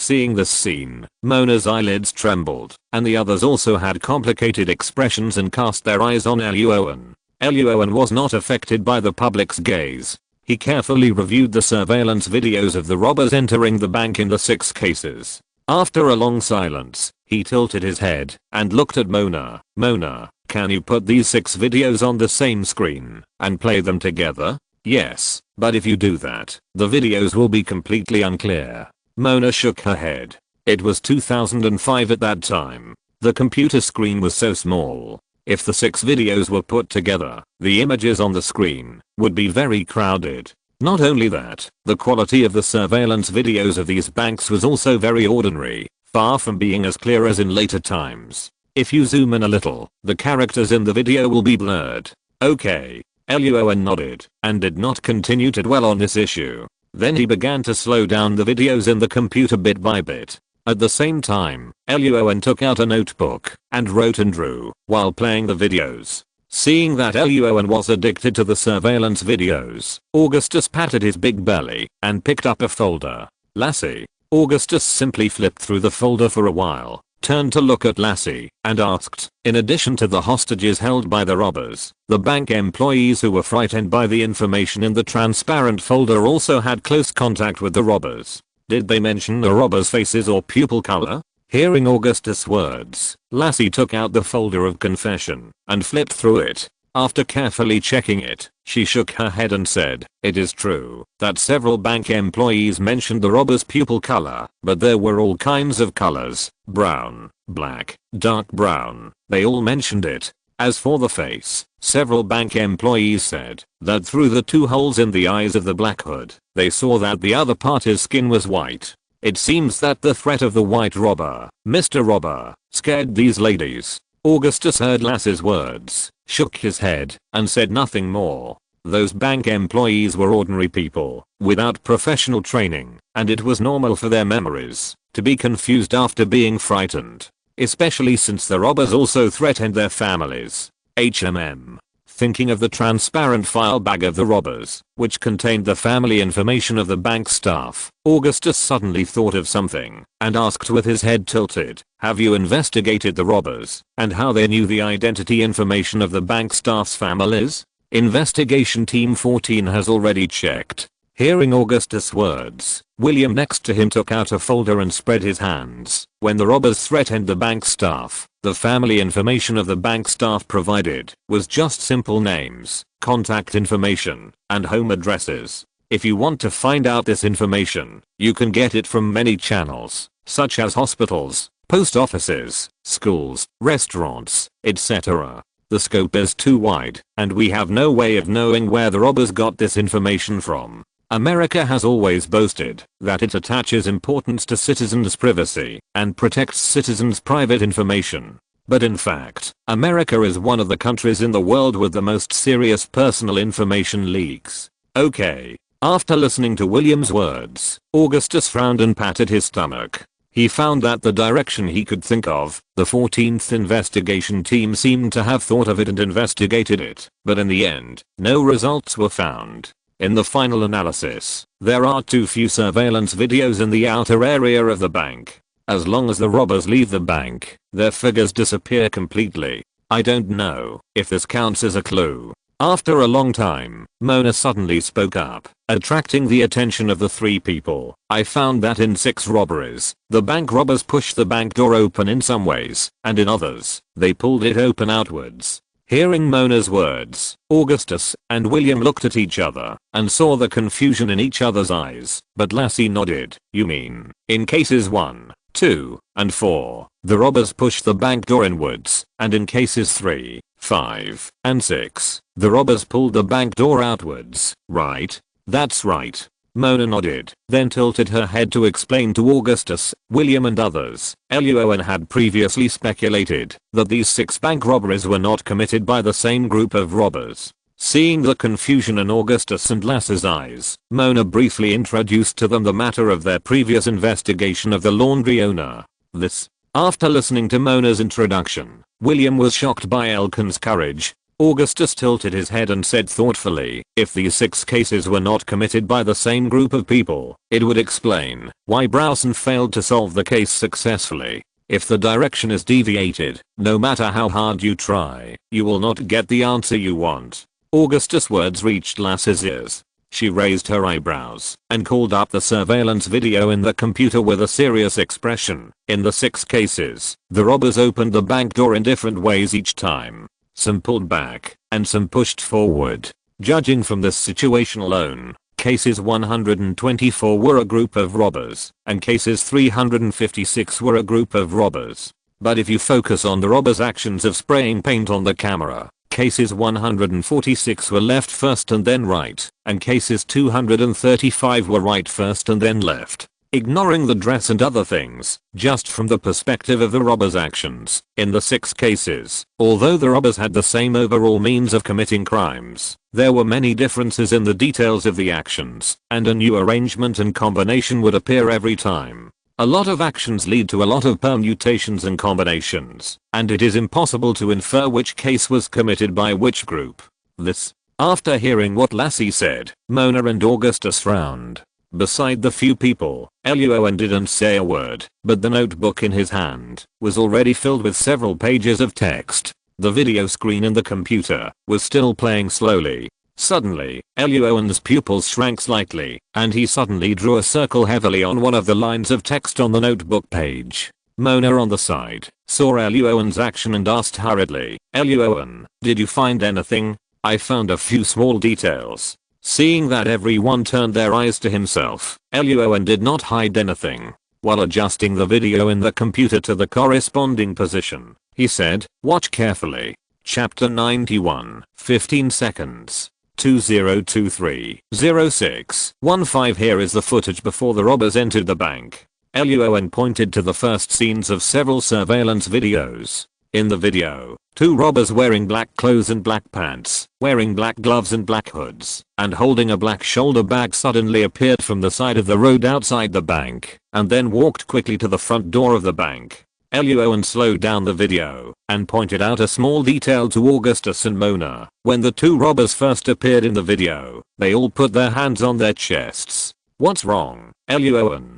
Seeing this action, several people were puzzled. Isn't this the robbers' action to cheer themselves up? No. Luo An shook his head and slowly enlarged the video. When the picture quality was about to blur and could not be seen clearly, Luo An stopped. Then several people saw that the robbers' hands on their chests were not clenched fists, but hooked. The 2 robbers' hands hooked in front of their chests, but they didn't hook anything. The action paused for a moment, and then they put down their hands and rushed into the bank quickly. Seeing this scene, Mona tilted her head in confusion. Augustus was thoughtful. Lassie thought for a few seconds and her pupils trembled, and she tilted her head to look at Luo An. This is a move that only people who are used to wearing bulletproof vests will make. That's right. As soon as Lassie finished speaking, Augustus, who was standing beside him, patted his big belly and realized many people who wear full-fitting bulletproof vests will hook their hands on the top of the bulletproof vest when chatting with others. Whether in movies, TV series, or real videos on the internet, you can see soldiers, police, special teams, etc. wearing heavy bulletproof vests. Some of them hook their hands on the top of the bulletproof vest. This action is often because the full-fitting bulletproof vest is too heavy and oppresses the chest. Putting both hands on it and hooking it, pulling the bulletproof vest slightly forward can make your chest a little relieved. Of course, there are some other reasons, but generally speaking, people who have this action are all people who need to wear full-fitting bulletproof vests frequently. So, Luo An, what you mean is, Mona, who was standing by, also figured this out, and then covered her mouth in surprise. Are the two robbers in the video footage soldiers? Police? Or special forces? Special operations teams? After all, only these people would often wear full bulletproof vests. But, this is only the footage of the first and second robberies. Before Luo An could answer Mona's question, Lassie, who was standing by, frowned and asked in confusion, in the other 4 robberies, the robbers did not do this. You're right, Lassie. Luo An nodded, and then explained in a deep voice, but just as Mona guessed, these 2 people are most likely soldiers, police or other special forces. And the relationship between these 2 robbers is likely to be comrades in arms, or they are very familiar with each other on weekdays and often go on missions together. No one refuted the inference that the robbers must be very familiar with each other. After all, they robbed a bank together, so it is impossible for them not to be familiar with each other. First assume that the relationship between the 2 is that of comrades in arms, and then look here. Luo An slowly pulled back the video in the computer and adjusted it to the moment when the 2 robbers entered the bank. The video screen slowed down again and continued. In the first 4 robberies, when the 2 robbers entered the bank, the first person fired a shot upwards first, shocking everyone in the bank. Immediately afterwards, the second person hurried to the bank counter with his bag, took out a transparent packaging bag, threatened the bank clerk, and asked her to put the money in quickly. These 2 steps have a sequence, but the 2 things happened too quickly. Without the slow motion video, they seem to happen at the same time to the naked eye. That's right. Several people carefully observed the slow motion video in the computer and found that it was indeed the case. They nodded in unison. Seeing this, Luo An continued, that is to say, although the relationship between the 2 is close, there is also a leader. The leader of these 4 cases is the robber who is in charge of controlling the scene. At this point, Luo An closed the previous videos, switched the screen to the 5th and 6th cases, and slowed down again. But look at these 2 robberies again. When the video was not slowed down, when the robbers entered the bank in these 2 cases, one of them fired a gun to control the scene, and the other threatened the bank staff with a bag. It seemed that the 2 things happened at the same time. But when the video was slowed down, Mona, Augustus and residents suddenly discovered that in the 5th case, the person responsible for shooting subconsciously glanced at the person holding the bag and walking towards the bank staff before shooting. In the 6th case, the person who shot also had this subconscious action. Seeing this scene, Mona was slightly surprised. Lassie raised her eyebrows, and Augustus turned around and asked, you mean, in the last 2 cases, the tasks of the 2 robbers were swapped? No, I mean, is there a possibility? Hearing Augustus' words, Luo An's mouth corners slightly raised. The first 4 cases were the same group of robbers, and the last 2 cases were another group of robbers. The leader of the latter group of robbers was actually the one who threatened the bank staff, not the one who fired the gun. They actually just imitated the previous group of robbers. Imitation crime. Augustus narrowed his eyes slightly, and Lassie frowned. Isn't it too absolute to make such an inference, based on just one action? Why can't it be because of some reasons, that the robbers are still the same group of people, but they just swapped the tasks between the 2 parties? She also found many differences in the actions of the robbers before. Why didn't Luo An think that those actions were different robbers? Lassie tilted her head in confusion. Every time the robbers enter the bank, they will meet different people and different situations, so there will be some slight differences in their actions. Luo An patiently explained, but in bank robbery, the positioning within the team must be clear. Who is the leader, responsible for making plans, and who is the subordinate, responsible for specific actions? Once this role is determined, it will not change easily, especially as we have already determined before. The first group of bank robbers is likely to be soldiers, police or special forces. People like them pay more attention to details, and will never easily swap the tasks of both parties. Lassie frowned, and before she continued to ask, Luo An adjusted the video in the computer back to the beginning. There is another important reason why I think the bank robbers in the latter two cases are not the same group as the previous bank robbers. Luo An adjusted the video of the fifth robbery to the scene before the robbers entered the bank. The video was adjusted to slow, and Luo An pointed at the video and said, "Pay attention to the way these two robbers walk." Because the bank camera is designed inside the bank lobby, and the video of the robbers walking outside the bank is no more than 1.5 seconds in total. Therefore, neither Lassie nor the previous investigation team 14 focused their attention here. They had also observed the surveillance video before, but part of their attention was on the scene after the robbers opened the bank door and entered the bank. After hearing Luo An's words this time, they focused on the video clips before the robbers entered the bank. Looking at the slow motion video on the computer, Lassie's pupils shrank soon, and she clapped her hands suddenly. Shit. The way they walked was deliberately disguised. Chapter 92. The robber is NYPD. After hearing what Lassie said, Augustus quickly reacted by watching the video. He clapped his hands and cursed loudly with a word starting with F. What do you mean? Seeing that Mona still didn't react, Luo An called up all 6 videos, slowed down the short video before the robbers entered the bank, and showed them to her one by one. If the walking posture of the bank robbers in the first 4 cases outside the bank is called normal, then the 2 robbers in the 5th and 6th cases, compared with the walking posture of the first group of robbers, stepped forward with their knees more outward. It was not until they opened the door and broke into the bank hall that the walking posture of the robbers in the 5th and 6th cases became similar to that of the first 4 bank robbers. In short, the 5th and 6th robbers deliberately disguised their walking postures to make their images in the bank hall surveillance video more similar to the previous robbers. After watching the surveillance video, Mona immediately covered her mouth and looked at Luo An with a shocked face.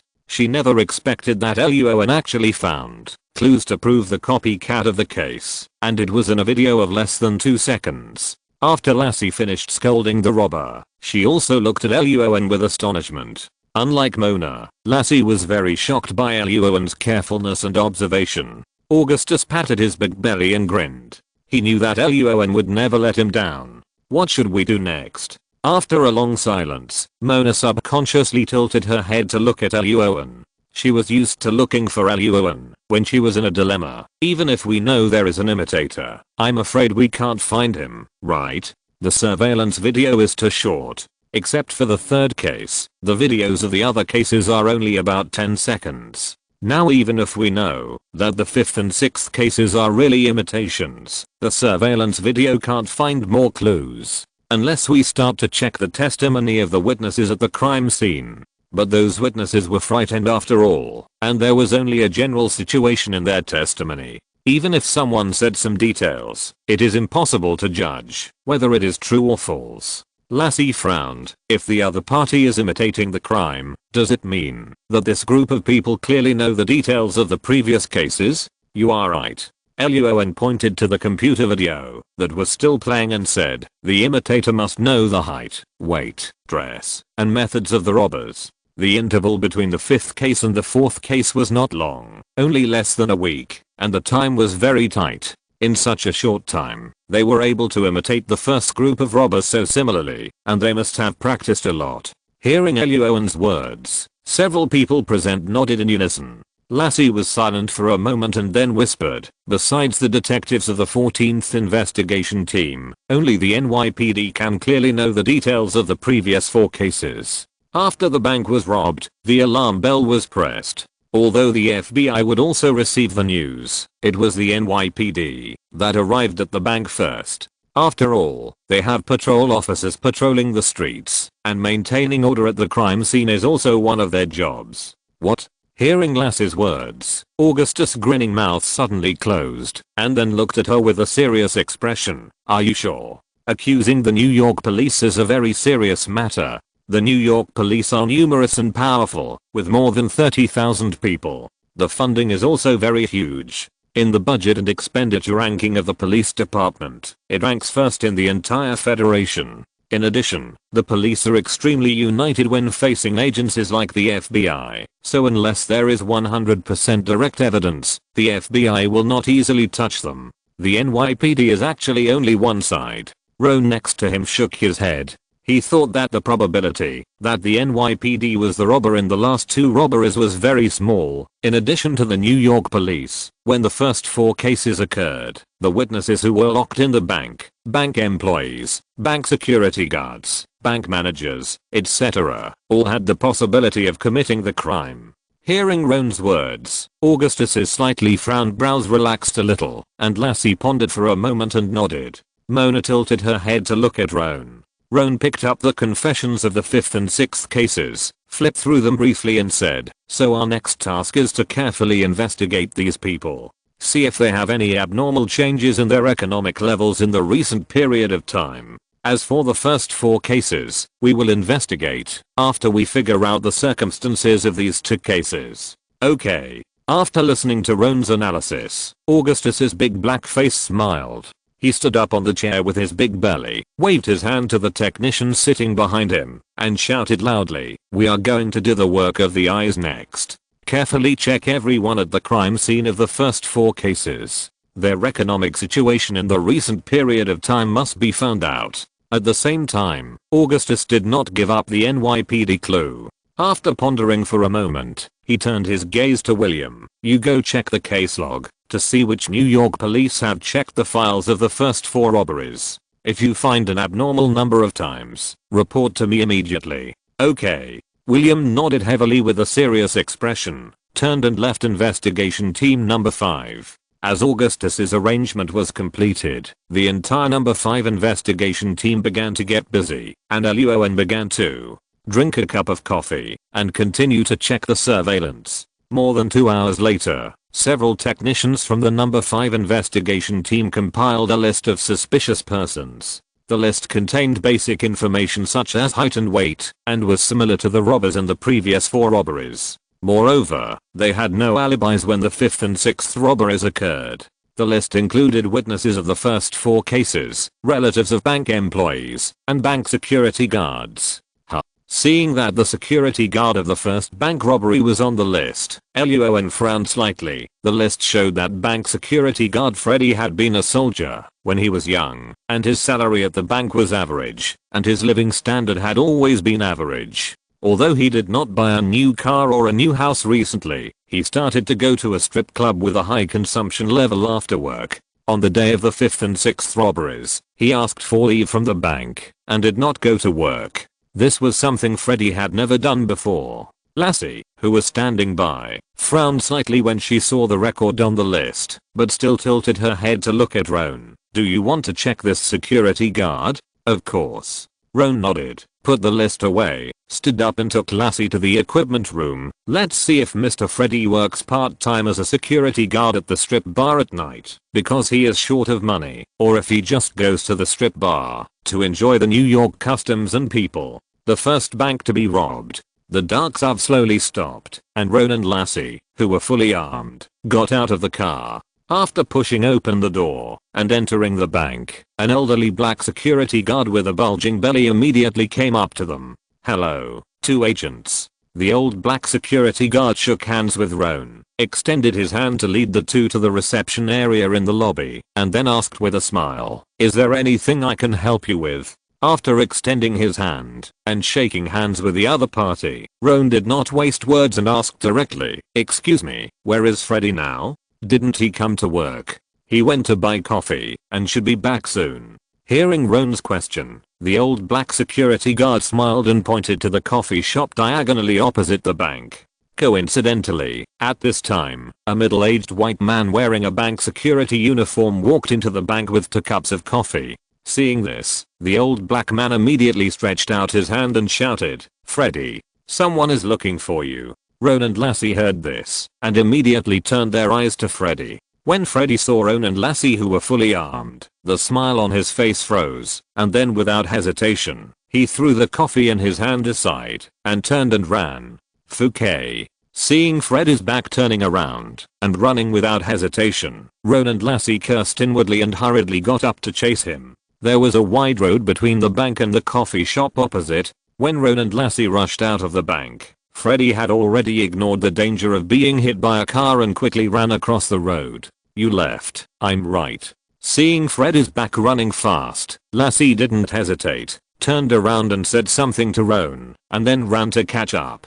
Okay. Roan didn't waste any words and decisively rushed out in another direction. Chapter 93 Good News and Bad News. Luo An originally planned to chase him by car. After all, people can't outrun cars. But seeing the long line of cars blocked by a red light on the road, Luo An gave up the idea. FBI. Luo An ran at full speed, shouting loudly for passers-by on the road to get out of the way. Hearing the words FBI, pedestrians on the road subconsciously moved aside and then looked back in the direction of the voice, and suddenly they all looked surprised. Because it was the first time they saw FBI fully armed and still running so fast. Many passers-by didn't react. Luo An passed by them like a gust of wind, leaving them with only a dark back. Many people didn't even see Luo An's face clearly, ignoring the Howlixi and Jesus that kept ringing in his ears and coming from behind. Luo An ran forward at a high speed, and based on the back of Freddy he had just seen, he estimated the other party's running speed. The next second, Roan decisively turned and rushed into a small alley, startling a couple who were looking for excitement. In Freddy's shocked eyes, Roan's figure suddenly appeared in front of him. Shit. Freddy was frightened by Roan's sudden appearance in front of him. He cursed and turned around quickly, preparing to run across the street. At this time, there were several children skateboarding on the road. Seeing this, Roan did not choose to draw his gun, but borrowed the skateboard from one of the children and threw it hard at Freddy. The skateboard drew a beautiful parabola in the air and hit Fraser's back of the head. Bang. Ah. Freddy was hit by the heavy skateboard and immediately screamed. The whole person staggered and then fell heavily to the ground. Well done, Roan. At this time, Lassie also ran here quickly. While praising Roan loudly, she grabbed Freddy's hands, pressed her knees on Freddy's back, took out handcuffs and handcuffed him. You. Seeing his skateboard knock Freddy to the ground so accurately, the boy looked at Roan in shock. Roan saw this, stretched out his hand, and rubbed the boy's head, grinning. "Thank you for your skateboard." "No, I thank you, Mr. Agent." The boy showed a very happy smile on his face, patted Roan's arm hard, and said happily, "I finally have a reason to ask my father to buy me a new skateboard." Roan. Office area of investigation team number 5. Walking into the interrogation room with Lassie, looking at Freddy, who was handcuffed to the chair and had not spoken since entering the interrogation room. Roan smiled and handed him a cup of coffee, and then asked with a smile, "How is it, Mr. Freddy? Does your head still hurt?"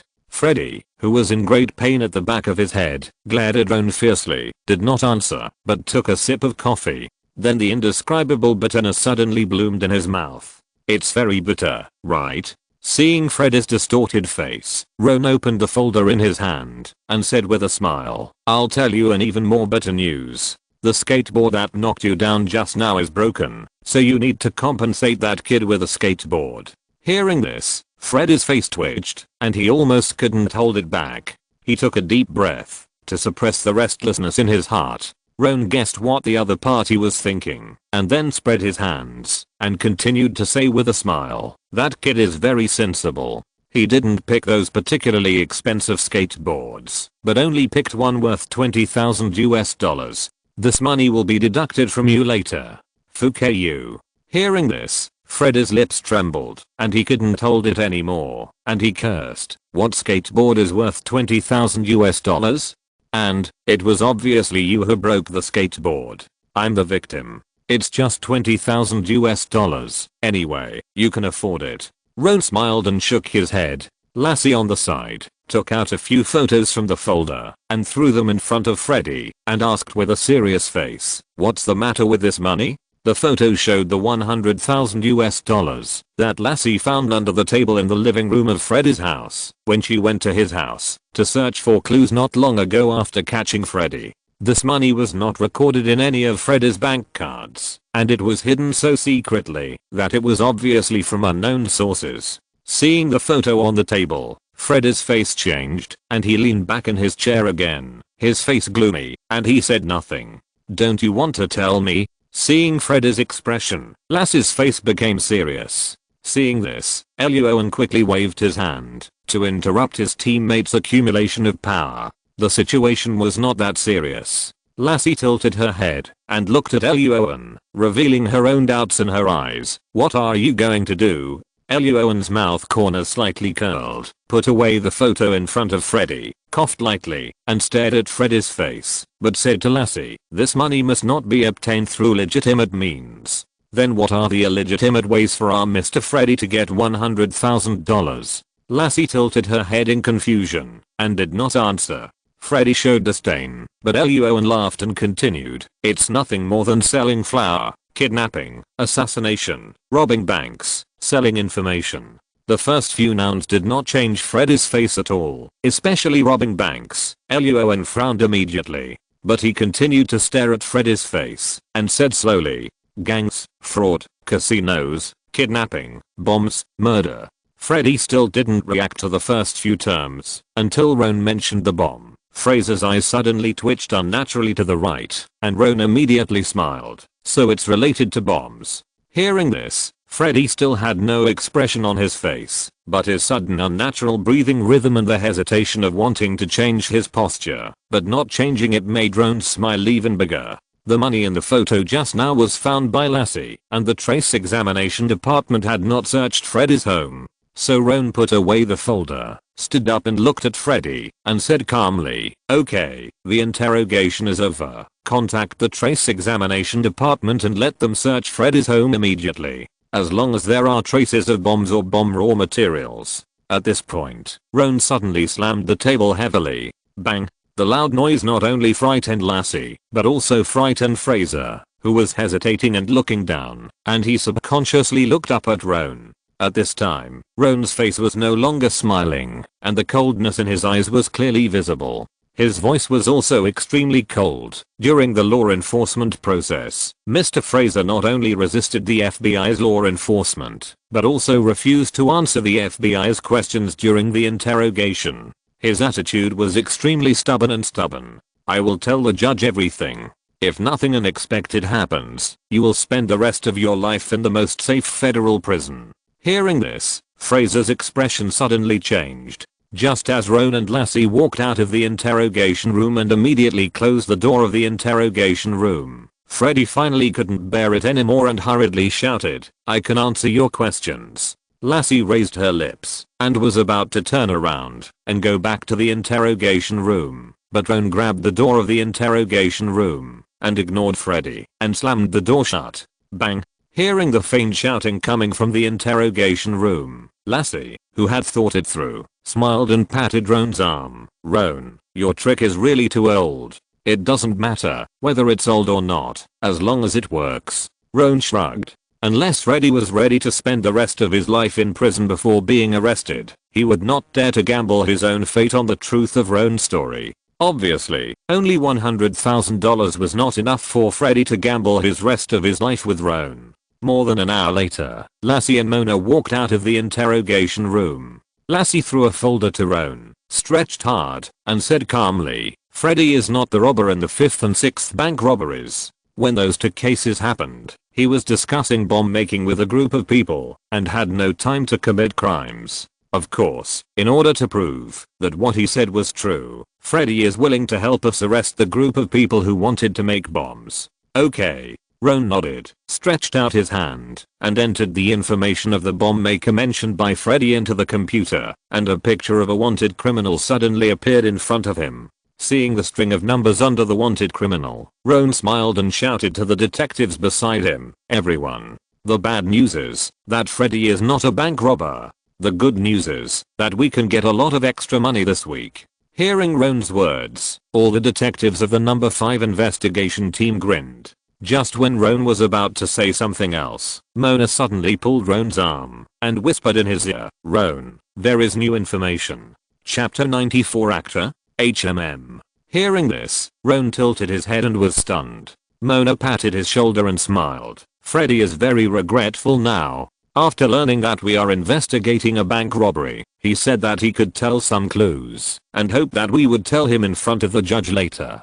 Seeing Mona's mouth corner raised and her hand spread, Roan showed a sunny smile on his face. "Listen first. It was about a bank robbery. No matter whether the news was true or false, it was okay to listen." Roan did not hesitate and stood up and went back to the interrogation room with Mona. In the interrogation room, Freddy, who was handcuffed, had an extremely complicated expression on his face. After the bank robbery, Freddy almost lost his job.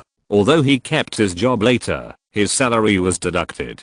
Because his salary was deducted and he was forced to make a living, Freddy agreed to the bomb. Seeing the FBI, Freddy thought they were here to arrest him because of the bomb, so he turned around and ran without thinking. But during the interrogation just now, Freddy suddenly learned that the reason why this group of FBI came to find him was actually the bank robbery case not long ago. "You son of a bitch." "Shit." Freddy sat on the chair with a ferocious face and greeted the bank robbers and their families non-stop with the traditional elegant words of America. As for the 2 bank robbers, Freddy's desire to catch them quickly is even more urgent than Roan and the others. Freddy even wanted to ask Roan which prison the bank robbers would be sent to after being caught, and whether they would have a chance to meet or something. The door of the interrogation room was pushed open, and Roan and Mona just walked in, and Freddy said anxiously, "How far have you investigated now? Have you locked onto a specific suspect?" Roan, who was sitting on the chair, was stunned by Freddy's words at first, and when he realized the reason why Freddy asked such a question, he suddenly felt at a loss whether to laugh or cry.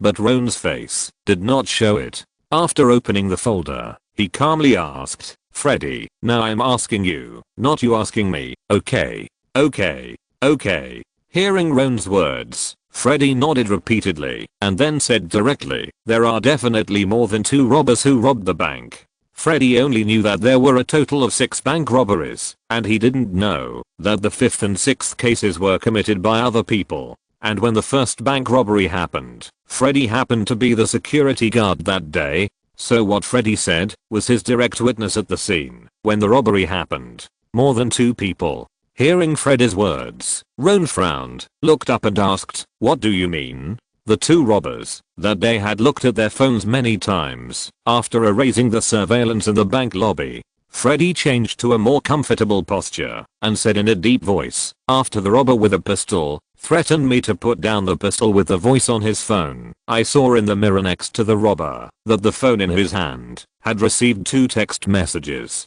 I didn't see the specific content of the text messages, but I saw that after the robber read the messages, the order in which he pressed the keyboard when replying to the messages was everything goes well." After listening to Freddy's description, Roan frowned, and Mona tilted her head and asked, "You didn't seem to mention this in the confession at the crime scene." "No, I did say this." Freddy shook his head, indicating that the person who was responsible for recording his confession that day was a rookie from the NYPD, and the other party did not believe what he said. Freddy was going to argue with the other party, but the bank manager called him at that time. Freddy didn't dare to offend the bank manager, so he gave up the idea of arguing, glared at the rookie and turned away. Mona turned to look at Roan and saw Roan lowering his head in thought, so she tapped the table with a pen and asked seriously, "Do you have any other evidence?" "No." Freddy shook his head, but then said that what he said was true, and there must be other accomplices behind the bank robbers.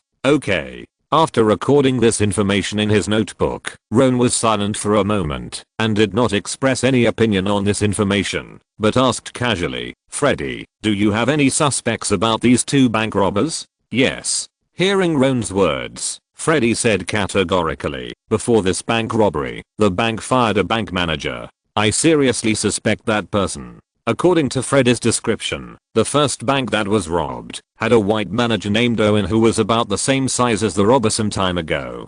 That Owen is like an actor every day, holding 2 photos and discussing his family with the bank employees, always talking about how happy his family is and how much his wife loves him. When mentioning the bank manager, Freddy immediately vomited sour water, but everyone in the bank doesn't know that Owen goes to the bar to drink and hunt for beauties every day after get off work and never goes home. Okay. Ron wrote down Owen's name in his notebook and asked Freddy a few more questions until he really couldn't say anything useful, then turned around and took Mona out of the interrogation room. It seems that Freddy is very unhappy with Owen. Mona was speechless when she walked out of the interrogation room. Later, when Ron asked Freddy other questions, Freddy would always magically bring the topic back to Owen. Maybe it's jealousy or some other work conflict. Owen replied casually, returned to his workstation, stretched, and continued to say to Mona, "But we should still check this Owen. He is more or less suspicious.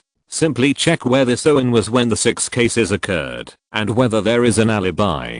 "No problem." Throwing the notebook aside, Mona nodded and began to type on the keyboard with 10 fingers. Lassie, who was standing by, slowly came over, picked up the interrogation record recorded by Mona, and looked at it. The corner of her mouth twitched, and she tilted her head to look at Owen. "This Owen." Owen lowered his head and looked at the notebook in his hand, resting his chin in thought without replying. "It won't delay anything to check more." Mona, who was typing on the keyboard, replied casually, "Maybe with luck, this Owen happens to be the robber." "Okay." Lassie nodded. No one can tell about luck, and what Mona said is not impossible. A few minutes later, Mona suddenly pushed the keyboard forward and spread her hands. "Okay, I was wrong. It seems that our luck is not very good."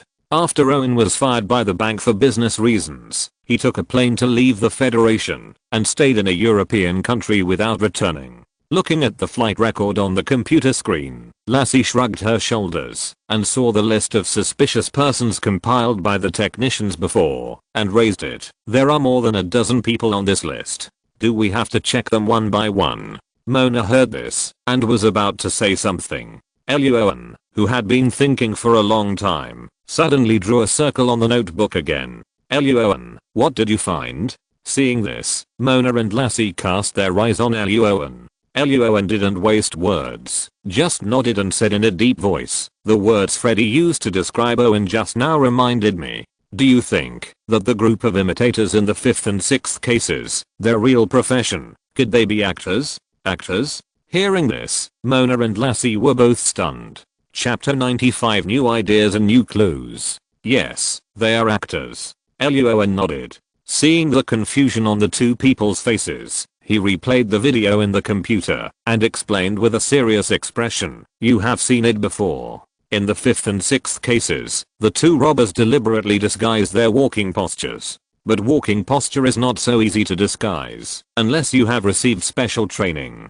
Changing a person's walking posture is completely achievable after a long period of practice. But imitating the walking posture of others is a completely different matter, which is far more difficult than changing your own walking posture." The gap between the 5th and 4th robberies was less than a month. In such a short period of time, they can imitate their walking postures to the point that, if you don't observe carefully, you can't find the difference between them and the previous robbers. Such people can only be achieved by actors who have undergone systematic training, except for special talents in certain departments. After listening to Owen's words, Lassie lowered her head to think. Mona took the list and was about to speak when Augustus suddenly came over. Seeing this, Mona took the opportunity to tell Augustus what Owen had just analyzed. After listening to Mona's words, Augustus patted his belly and looked at Owen with a serious expression. "So, we are going to check the people on this list who have performed?" "Yes." Owen nodded and added, "Not only the people on the list, but also the witnesses outside the list. It is best to recheck them." "Okay." Augustus nodded and immediately stood up to arrange for the technicians of the number 5 investigation team to recheck the witnesses of the previous 4 cases. Then, Augustus patted Owen's shoulder and motioned Owen to come to his office. Owen sat down in the team leader's office. "I just went to a meeting and got some new information. Augustus sat on the chair, took a sip of coffee, and said to Roan, after Bruce left the building, the 14th investigation team was not revoked. Hearing this, Roan was stunned, and then he realized something, frowned, and asked tentatively, the leader of the 14th investigation team, is that Matthews? Augustus nodded, yes, it's him. This. After getting a positive answer from Augustus, Roan scratched his head. Ever since Vereen's told Roan last time that she finally took over the serial bank robbery case, Roan has always believed that the 14th investigation team was a pit dug by the superiors for Bruce. Now that Bruce is gone, this pit will naturally be filled. But now this investigation team still exists, and it is completely controlled by Matthews. Thinking of this, Luo An was suddenly startled, looked up at Augustus, and asked in a low voice, is this Matthews the man of Special Agent in Charge Corbett? Special Agent in Charge, Corbett, a white middle-aged male with a grey beard and a little Mediterranean. He is the superior of the 4 team leaders including Verinus. In the FBI New York branch, his status is the same as that of another special agent in charge, second only to the director and the deputy director. He was also the one who took advantage of Luo An's successful case last time to dig a pit and bury Browson. If Matthews is really Corbett's man, then this guy Matthews is hiding too deeply. Luo An frowned. Augustus was very satisfied with Roan's reaction speed, but shook his head and said, I don't know about this matter. After all, I'm only the head of the investigation team. Roan frowned and was about to ask more questions. Augustus leaned back, his face calm, and said calmly, but you don't have to worry about this matter, Roan. Huh. Hearing this, Roan frowned and looked up. Seeing Augustus's slightly raised mouth, Roan was silent for a few seconds and then reacted, and a smile appeared on his face again. He really didn't have to worry about Matthews. Matthews was the head of the 14th investigation team, and he had no authority to control Roan of the 5th investigation team. If he really did that, he would not be able to get past Augustus. Not only that, Matthews would not dare to do such a thing as tripping up the case in the future.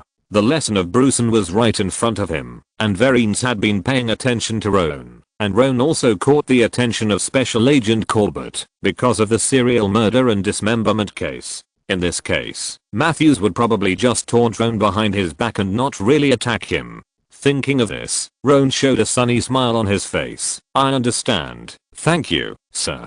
Good. Augustus nodded with satisfaction, then briefly asked about the progress of the serial bank robbery case, and waved his hand to indicate that Roan could leave the office. It feels good to be protected by someone. Walking out of the team leader's office, Roan glanced in the direction of the 14th investigation team's office area and grinned. Roan.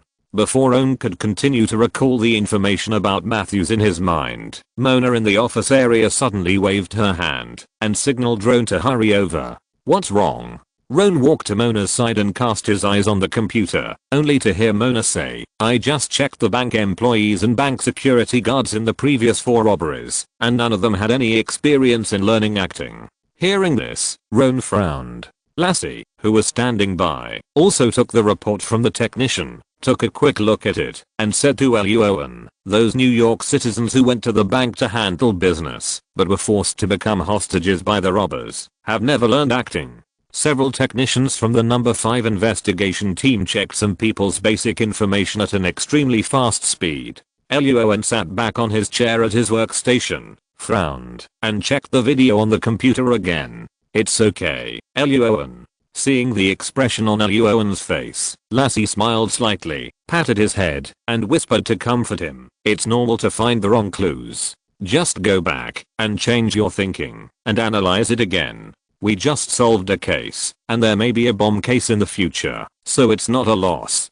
This little thing doesn't make me feel frustrated, Lassie. Luo An turned his body to avoid Lassie's hand patting his head and replied helplessly, I was just thinking, maybe I overlooked something. Mona, who was standing by, heard this. Her 10 fingers continued to fly on the keyboard, and she replied casually, we have watched these short and small videos so many times, what could we have overlooked? That's right. Lassie nodded. When Luo An heard this, he suddenly realized something, and raised his eyebrows. What about the video itself? What do you mean? Lassie tilted her head in confusion. Mona's words reminded me that there are problems with these videos themselves. Luo An threw the pen in his hand on the table, his eyes flashing, since the robbers in the 5th and 6th robberies are simulating the criminals of the first 4 robberies, they must know the figures and movements of the robbers in the first 4 cases. You mean? Hearing this, Mona also reacted suddenly and exclaimed, the robbers in these 2 cases may also have watched these videos.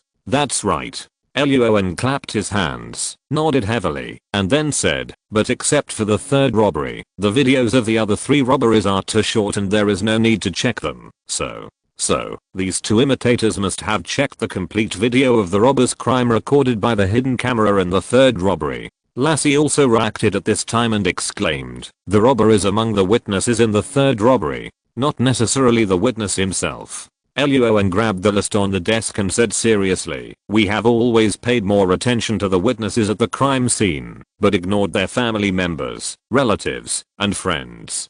Don't forget that these people also have the opportunity to understand the specific circumstances of these cases. Hearing Luo An's words, everyone in the number 5 investigation team suddenly realized. Without hesitation, they immediately focused their attention on the relatives and friends of the witnesses at the crime scene, and at the same time, checked the financial situation of these people. Soon, Mona exclaimed, Luo An, come to me quickly. If you're listening to this novel on a channel other than Fanfic World, it means they downloaded and uploaded it without effort. We cordially invite you to visit our channel, Mundo Fanfic Novelos. There you'll find the original version of this story and you can explore many other novels of various genres. We're waiting for you to immerse yourself in a world of incredible novels.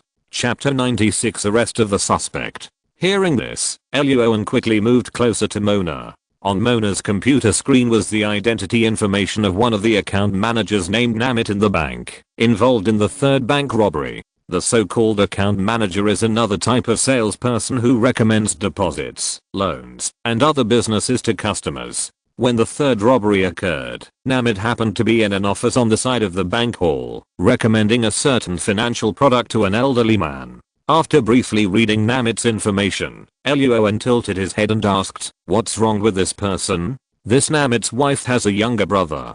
10 fingers flew on the keyboard, and the interpersonal relationships of this account manager named Namit were quickly retrieved. Among them, Namit's wife's younger brother caught their eyes. Mona pointed at the identity information of this person and said, Namit's wife's younger brother, named Brandon, studied music, art, and performance during college. Later, this guy was warned by the school for selling leaves and flour in school, and was expelled from the school before graduation, because of fighting and shooting other students in school. Seeing the information in the computer, Luo An's mouth suddenly grinned. This guy was obviously born in the wrong era. If he was born a dozen years later, selling leaves and flour in college would not be a problem at all. As for shooting in school, if Brandon later said that he had some diseases that would occur at certain times, and he was a minority gender, as long as some special talents were found to handle this matter, maybe Brandon would not be expelled at all, and he might even get a scholarship.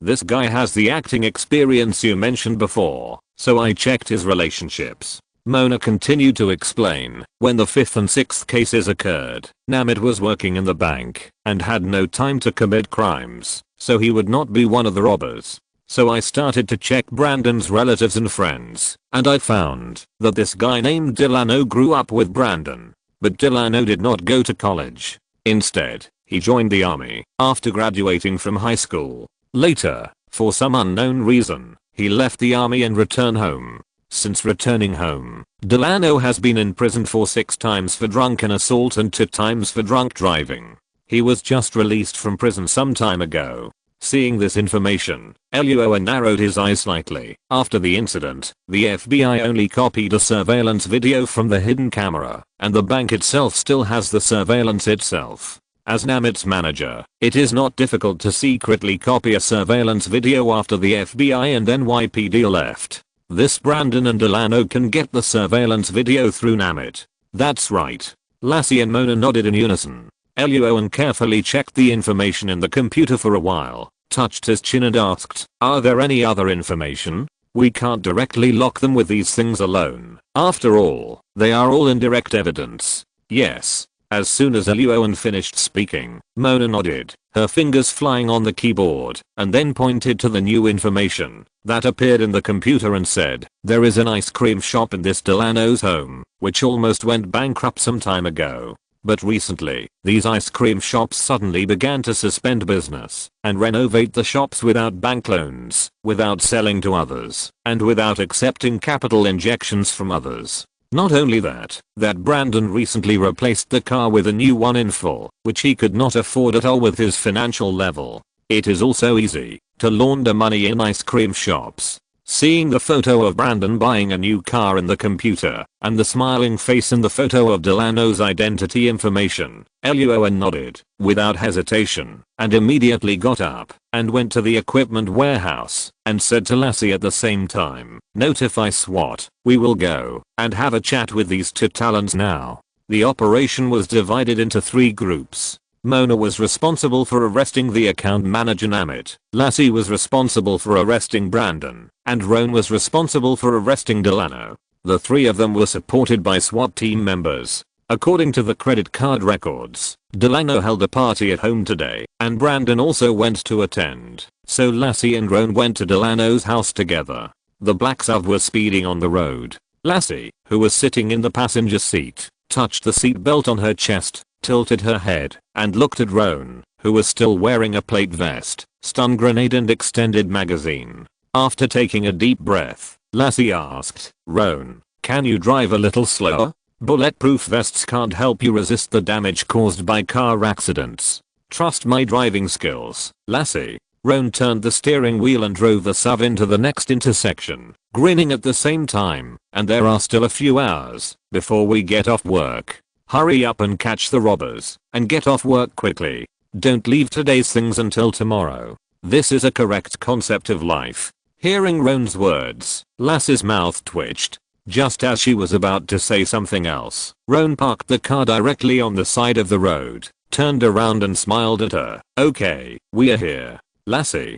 Delano's current residence is located in the upper city of Brooklyn, a beautiful 2-story apartment. At this time, there is a group of coolly dressed men and women in the apartment. While dancing to the music, as long as they are happy to chat, they will occasionally go to the bedroom upstairs to interact and discuss body structure. Brothers and sisters." Amid the deafening music, Brandon held a curvy white girl in his arms, raised a bottle of beer in his right hand, and shouted loudly, attracting the attention of everyone present, and pointed his other hand at Delano. "Let's thank the host of the party. Thank you, my good brother Delano, for hosting such a perfect party. Cheers to Delano." Hearing Brandon's words, the men and women in the villa cheered, picked up the wine in their hands, raised it to Delano who was standing at the stairs of the villa, and then raised their heads together, ready to drink the wine in their hands. At this moment, boom. FBI. The deafening sound of the door collapsing, and the slogan of the FBI scared everyone present.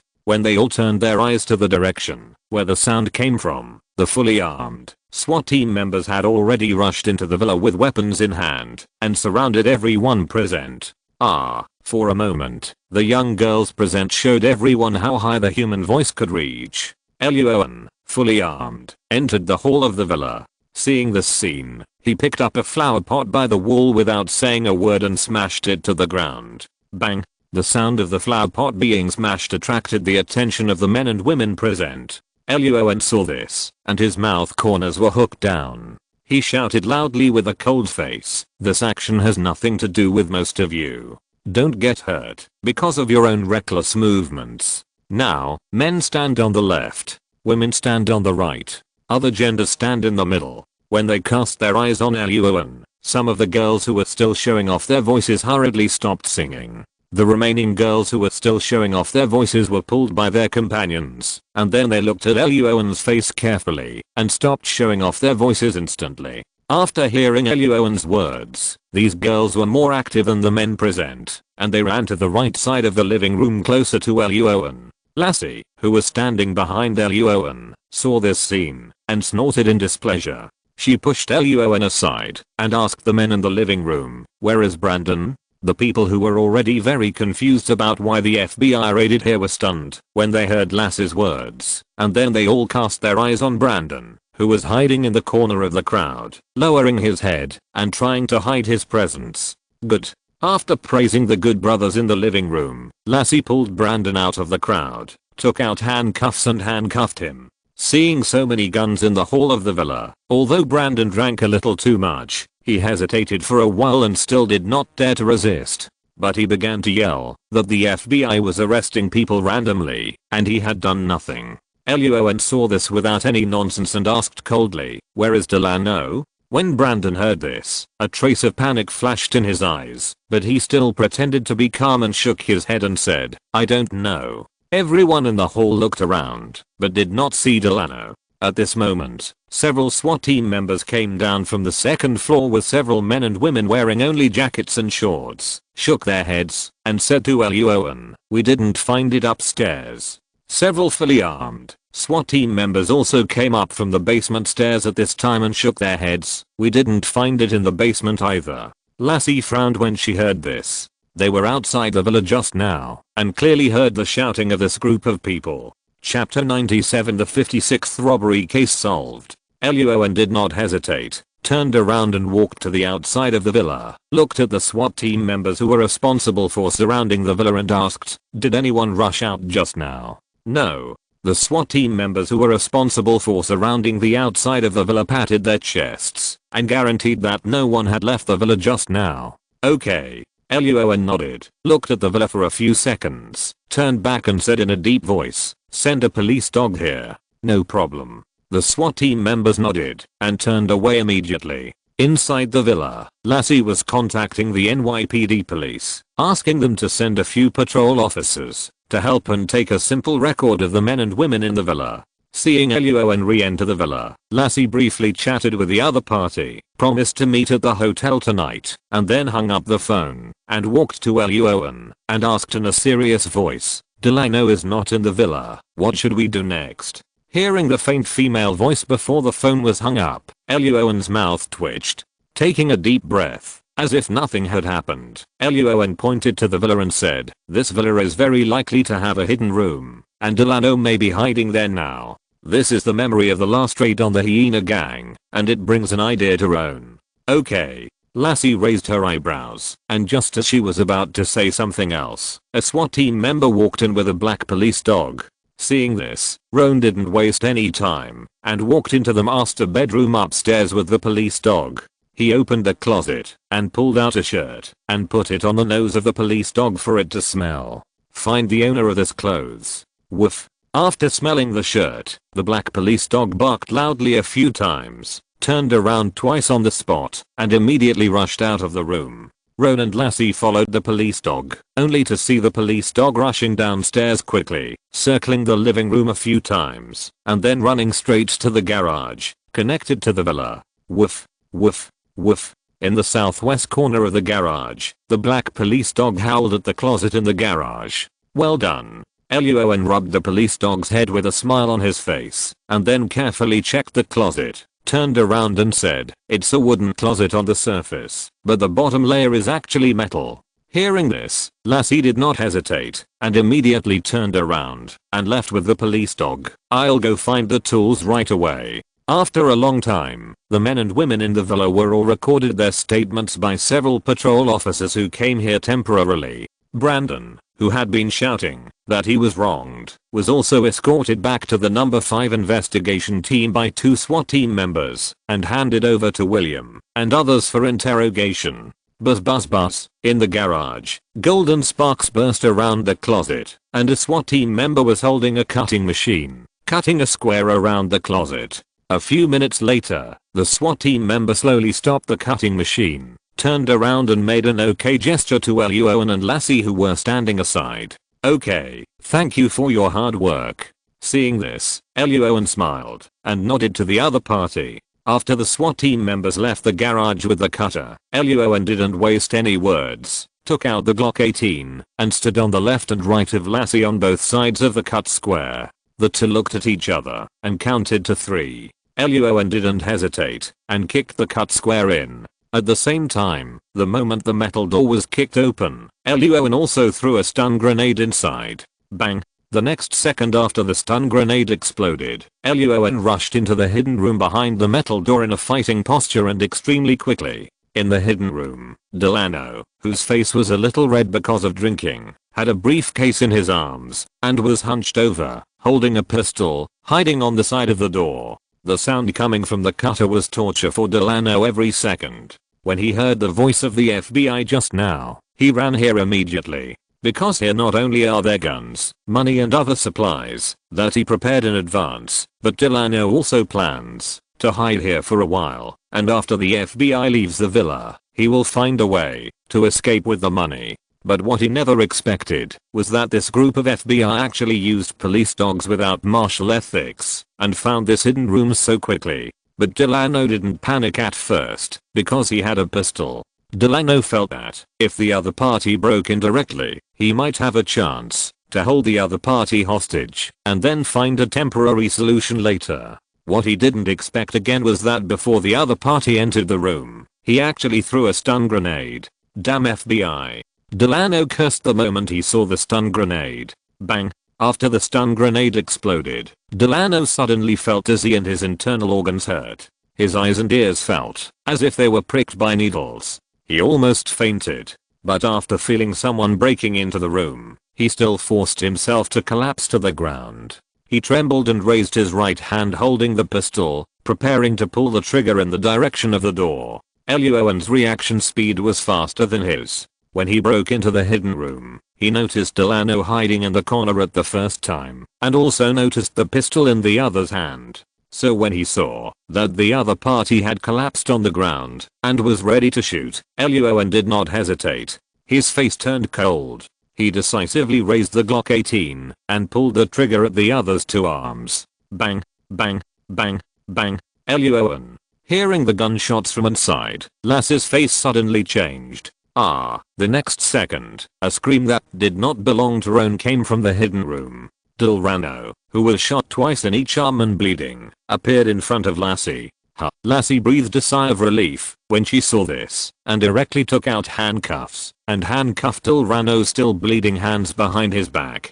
Call an ambulance immediately. Mona breathed a sigh of relief and handed the unconscious Delano to the SWAT team outside. She looked back at Roan with a relaxed smile on her face. Well done, Roan. Next, we just need to search all the places where the two of them live to see if we can find the stolen US dollars. I'm afraid I have found some of the stolen US dollars. Hearing this, Roan showed a smile on his face and took the briefcase that was just pressed under Delano to Lassie. Seeing the confusion in Lass's eyes, Roan exerted a little force and the briefcase was torn open in an instant and several stacks of US dollars lay quietly inside. If it were just these US dollars, Roan would not have identified Delano as a bank robber. But the pistol that Delano used just now was exactly the same style as the pistols used by the robbers in the next two cases. Bending down to put the pistol away, Roan smiled and said to Lassie, next it's the turn of the trace examination department to work.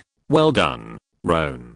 In the office area of the number 5 investigation team, after learning that the trace examination department had initially judged that the pistol in Delano's hand was basically the same as the pistols used by the robbers in the 5th and 6th shootings, Augustus, who had hung up the phone, laughed. Even Roan saw his back teeth. This is everyone's credit, sir. Luo An shook his head.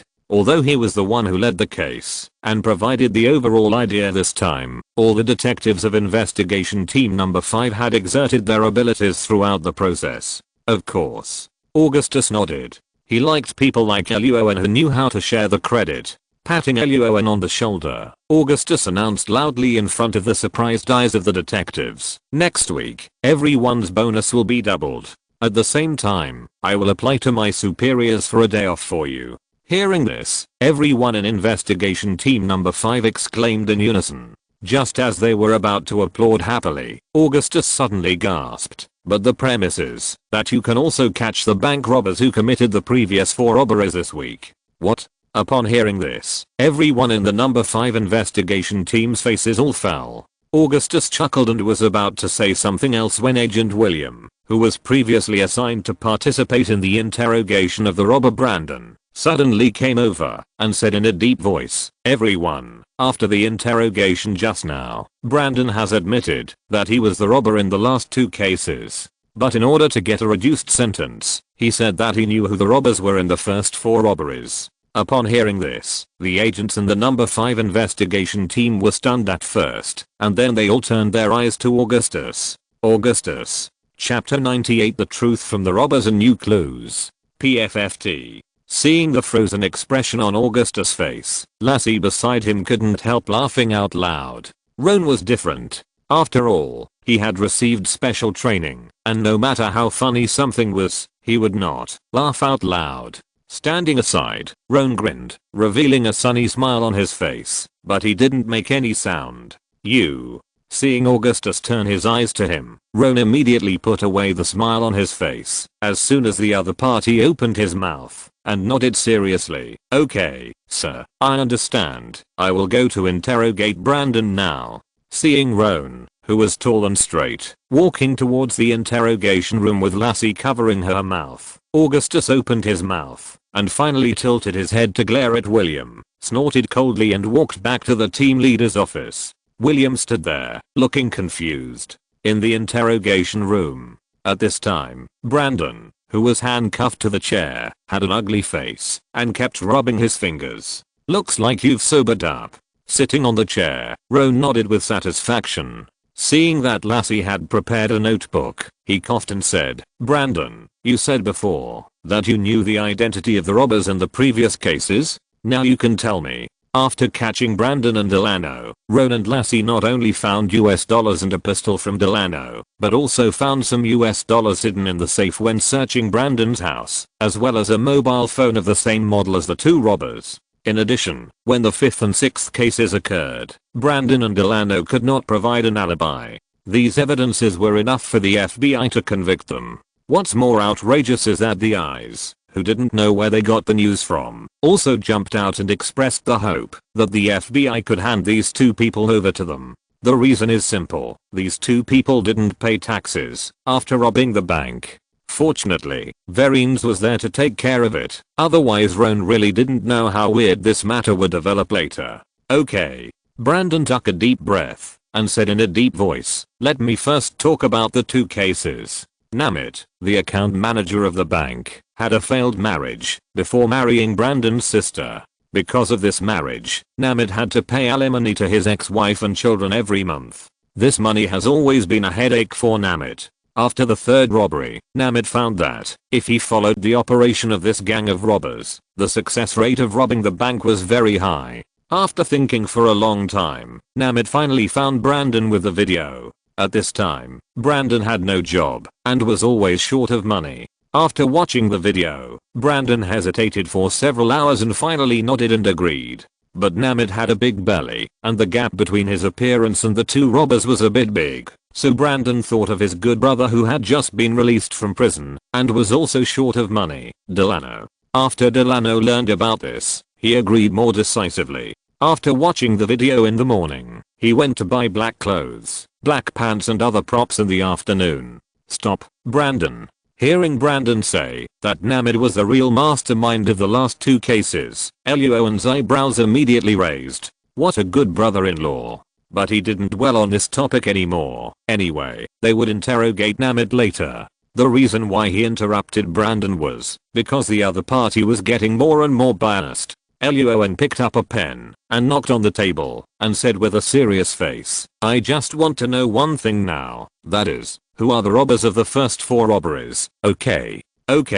Hearing Luo An's words, Brandon cursed in his heart, but did not express it on his face, but continued, "I believe you also know that the most important thing about robbing a bank is to scout the place beforehand."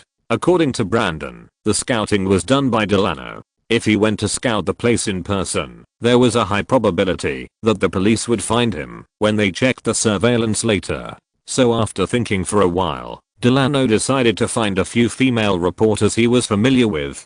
Delano's plan was to pay these prostitutes some money and ask them to go to the bank to deposit money while recording the internal structure of the bank and the cameras, and then repeat it to him. But what Delano didn't expect was that after the prostitutes he found learned about this, they not only refused to agree, but also told the pimp who was in charge of them, Mrs. Helen. Mrs. Helen is one of the pimps in the area where we live, and she has a gang background. Brano pursed his chapped lips and continued, after Mrs. Helen learned about this, she actually came to Delano in person that night. We were shocked at the time and thought that the other party was going to do something to us. But after a brief chat, we found out that Mrs. Helen came to get information. Hearing this, Luo An frowned. What information are you looking for? Of course, to find out the news of the previous 4 robberies. Brano shrugged. Mrs. Helen said that in the previous 4 robberies, the robbers probably used prostitutes to scout the area. It's just that the robbers didn't use the prostitutes under Mrs. Helen, but the prostitutes under another groom. Some time ago, before the 4th bank robbery, someone contacted those prostitutes, but the group of prostitutes disappeared, and the groom also disappeared. Mrs. Helen learned about this news long after the incident, after she recruited most of the prostitutes under this groom. She came to us that night. One was to find out whether we were robbers in the previous robbery. At the same time, they warned us not to grab the banks in the area occupied by their gangs. After all, the gang also needed to save money and pay taxes. Mrs. Helen compiled a lot of memories under the horse. Those who had a high probability of seeing the robbers. Hearing this, Luo An rubbed the temples, frowned for a few seconds, and looked up. How do you figure out the specific structure of the 2 banks behind? He was a bank's customer manager, and his contacts in Delano were widely. After we told Najit, we got a few design drawings in the bank hall the next day. After closing the door of the interrogation room, Lassie looked at the records in the notebook, raised her mouth, tilted her head and asked, Roan, do you believe what Brandon said? Except for the information related to Mrs. Helen, I don't believe anything else. Glancing at the interrogation room behind him, Roan said disdainfully, according to Brandon, in the 2 cases, all his actions were arranged by the other 2 people, and he was just a tool. This kind of words, he. After listening to Brandon's words, Roan had only one feeling, that is, this guy was the real mastermind of the 2 robberies. After all, this guy studied acting in college. Hearing Roan's words, Lassie smiled. Yes, I think so too. Mona is back. Are we going to interrogate that Namit? Roan nodded, and just as he was about to agree, the phone in his pocket suddenly rang. Pressing the answer button, a familiar female voice came from the other end of the phone. Roan, come to my office. Hearing Verine's voice on the other end of the phone, Roan raised his eyebrows. Have you finished discussing with the eyes? Sorry, Lassie. After hanging up the phone, Roan tilted his head and said to Lassie, the boss has something to ask me, so I'll leave the interrogation of Namit to you and Mona. It's a small matter. Lassie waved her hand nonchalantly, asking Roan to go quickly, and at the same time, indicated that she would tell Augustus about this. With a smile and a thank you, Roan walked out of the office area of the number 5 investigation team, and went straight to Verine's office. Chapter 99 Matthews and the investigation of Mrs. Helen. As soon as he reached the office door, Verines came out. Hello, sir. Verines nodded, without any nonsense, and walked past Luo An. Follow me. Luo An hurriedly followed, and the 2 entered the elevator. Verines directly pressed the button and the elevator to the higher floor. The elevator door slowly opened, and the words office of the special agent in charge at the far end of the corridor immediately caught Luo An's eyes. Luo An's eyebrows twitched when he saw this.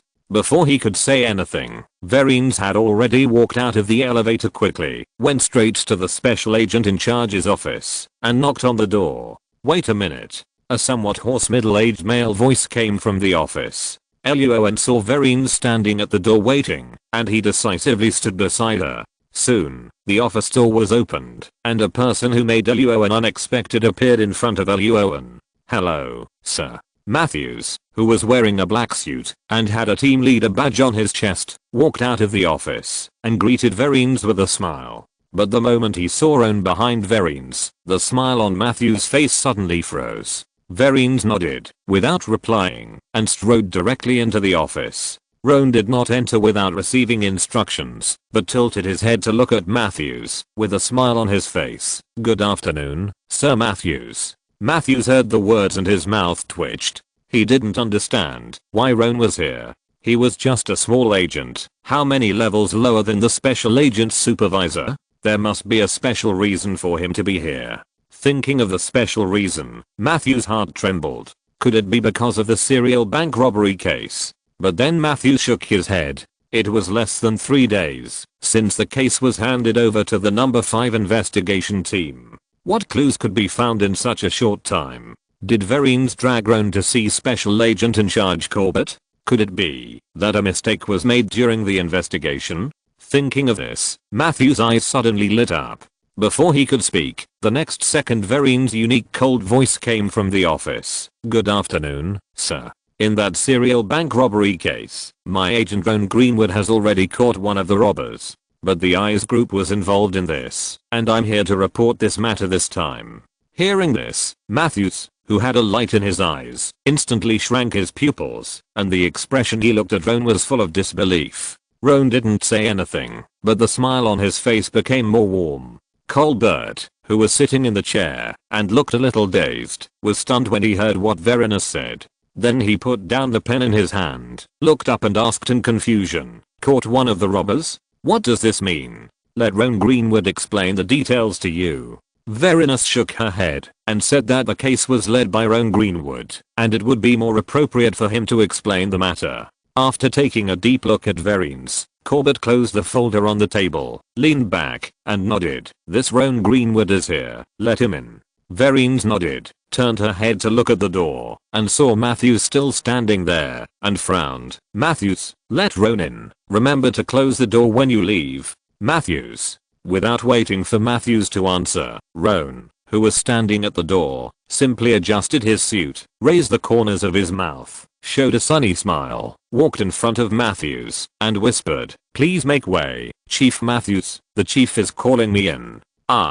Matthews heard this. His face suddenly became extremely ugly, but he saw from the corner of his eye that Corbett in the office had turned his attention here, and Matthews hurriedly took a deep breath to suppress the anger in his heart, walked to the side, and slightly turned sideways, motioning Roan to enter the office. "Thank you, Chief." Roan smiled and nodded, and after entering the office, he also closed the door of the office. The door closed a little too quickly, and Matthews was almost hit on the nose, which instantly made his face turn purple. A lot of curse words stuck in Matthews' throat, but considering Corbett in the office, he didn't dare to curse. But his face directly upgraded from purple to purple. Roan didn't know about Matthews' condition in the corridor, and even if he knew, he wouldn't care, because at this time, the Special Agent Director Corbett had already set his sights on him.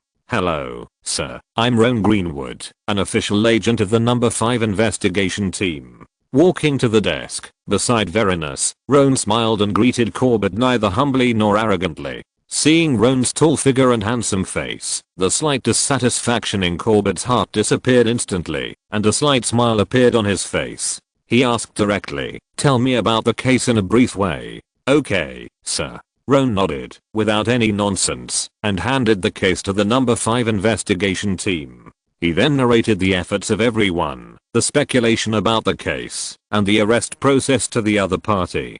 Finally, he said that the number 5 investigation team had obtained important clues from the previous 4 robberies, and believed that they would be able to complete the task of solving the case within the specified time. Good. After listening to Roan's narration, Corbett sat up straight unconsciously, and nodded with satisfaction. After a few seconds of silence, he waved his hand and said, "Okay, you can go out." "Okay, sir." Roan agreed decisively, nodded to Verenus standing beside him, and turned around, and left the room without hesitation. When he opened the door of the office, Matthews' figure had disappeared. But the careful Roan saw that there seemed to be a fist mark on the wall diagonally opposite the office, and there seemed to be a little blood in the fist mark. Roan grinned, closed the door, and began to wait. In the office, Corbett tapped the pen and nodded. He is indeed a talent. Vereen's mouth corners slightly raised. After a long silence, Corbett waved his hand. "If this case is solved within the specified time, I will agree to your previous request. That does not violate the regulations." "Thank you, sir." After getting the answer she wanted, Vereen's right little finger trembled, nodded and immediately left the room. The office door was slowly closed. Corbett threw the pen, leaned back, and began to close his eyes to rest. Roan Greenwood. Vereen's returned to her office. As soon as Roan returned to the office area of Investigation Team 5, Lassie came up and said with a smile, according to Namit, Brandon is the mastermind of the two cases. Dog bites dog and gets a mouthful of fur. Hearing this, Roan shook his head. Roan didn't care who was the mastermind among the three. They had already been caught. The judge could sentence them as he pleased. He only cared about when the thank you money from the bank would arrive. After the renovation of the small apartment was completed, Roan didn't have much money left. What should we do next, Roan? Seeing that Roan didn't care about it, Lassie shrugged and asked with her head tilted, go catch that Mrs. Helen? No, let's go tomorrow. Roan shook his head and pointed to the clock beside him. It's time to get off work. If I remember correctly, Norton seemed to have promised to treat him to a meal. The next day, at the strip club, where Mrs. Helen was. Sorry, two agents. In the office, hearing Lassie asking about the bank robbers, Mrs. Helen, who was over 50 but still charming, crossed her legs and said slowly, I really don't know about that group of bank robbers.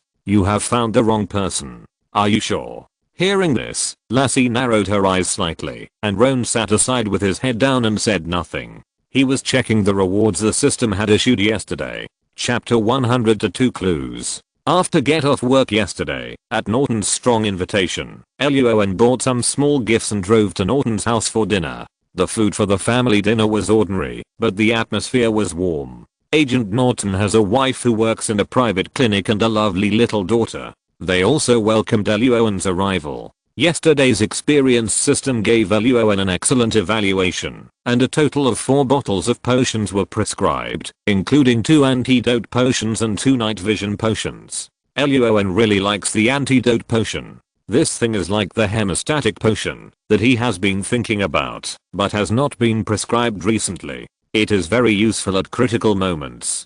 But the night vision potion? Luo An scratched his head. If the mission time is at night, he will equip the helmet with night vision goggles. It seems that the night vision potion is not needed for the mission during the day. Forget it, save it for now. After thinking about it, he didn't find any use for the night vision potion, but there was no harm in saving it. Luo An pondered for a few seconds, and put it in the warehouse column. Are you sure you don't know? Lassie's voice interrupted Roan's contemplation. Facing Mrs. Mullen's refusal to cooperate, Lassie's face was not very good.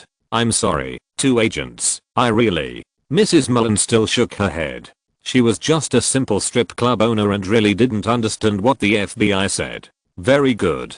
Without waiting for Lassie to speak, Roan turned his attention back and chuckled. He patted his thigh, stood up, and said directly to Mrs. Mullen, congratulations, Mrs. Mullen, you have successfully violated federal law by deceiving FBI agents, lying to FBI agents, lying, and refusing to cooperate. Now, put your hand out. Let's go back to the FBI interrogation room and chat, and then you can go to jail to rest for a while. Hearing Roan's words, Mrs. Mullen's face suddenly changed, and she looked up at Roan.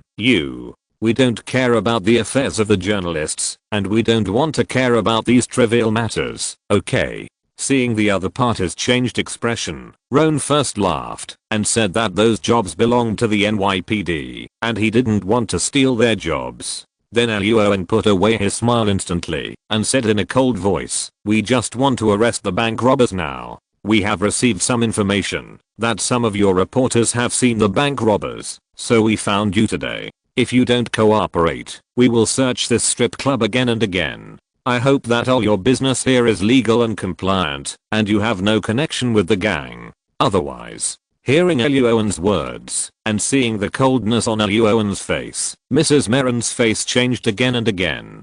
After a few seconds of silence, she said in a concentrated voice, Mr. Agent, my subordinates are all good girls. They have never participated in the illegal activities you just mentioned. But they have seen many clients. Maybe they have seen the people you mentioned before. I can go and ask them for you. Very good. You go and ask those good girls now. Luo An grinned and nodded, pointing to the door of the office. Mrs. Merrin left the office with an ugly face, and Luo An sat back in the chair. Lassie, who watched the whole process, held her forehead and sighed. Why does it have to be like this every time? We have to threaten them several times before they will hand over clues or agree to cooperate with us.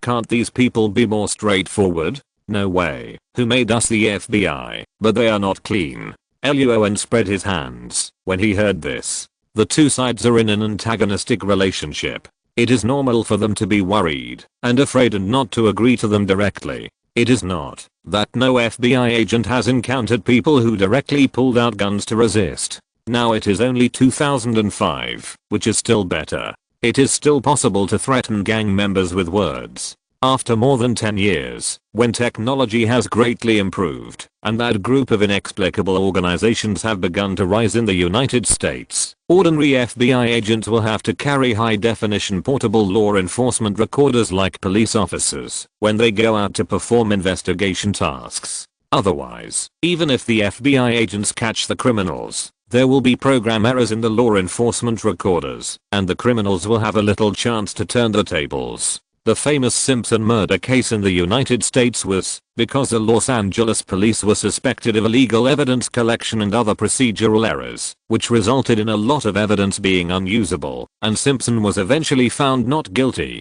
It can only be said that in America, everything is possible. This country is a large social experiment. After waiting in the office for a long time, Lassie began to wonder if Mrs. Mullen had already run away because of fear, and then the door of the office was pushed open. You came too early. Everyone is resting at home, so you came a little late. Mrs. Mullen walked into the room with a young woman in white and a young woman in wheat, pointed at them and said, "Two agents. These two girls may know the information you want." Very good.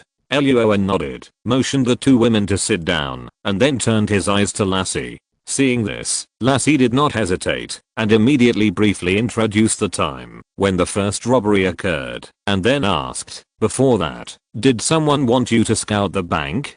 Do you remember that person?" "Indeed, such a thing happened, but it has been too long, and I don't remember the man's name." The white-skinned woman shook her head, but then said, "But I remember that the man was white and had a bald head." Luo An and Lassie were not surprised that the other party was a white person, but the information about the bald head still made them raise their eyebrows. After looking at each other, they turned their gaze to the other wheat-skinned woman. "I remember that man. The wheat-colored woman was named Julie." She looked at Luo An, licked her lips, and said, "That guy's name is Kevin. His hands and feet are not very clean." Huh. Lassie was stunned, stopped writing, looked up and asked, "Which one is not clean?" "He touched you while you were dancing?" Seeing Julie's not ugly face, at least a D-cup chest, and long strong legs from years of dancing, Luo An was silent for a few seconds. Thinking of her figure and profession, it seemed normal for some customers to touch her.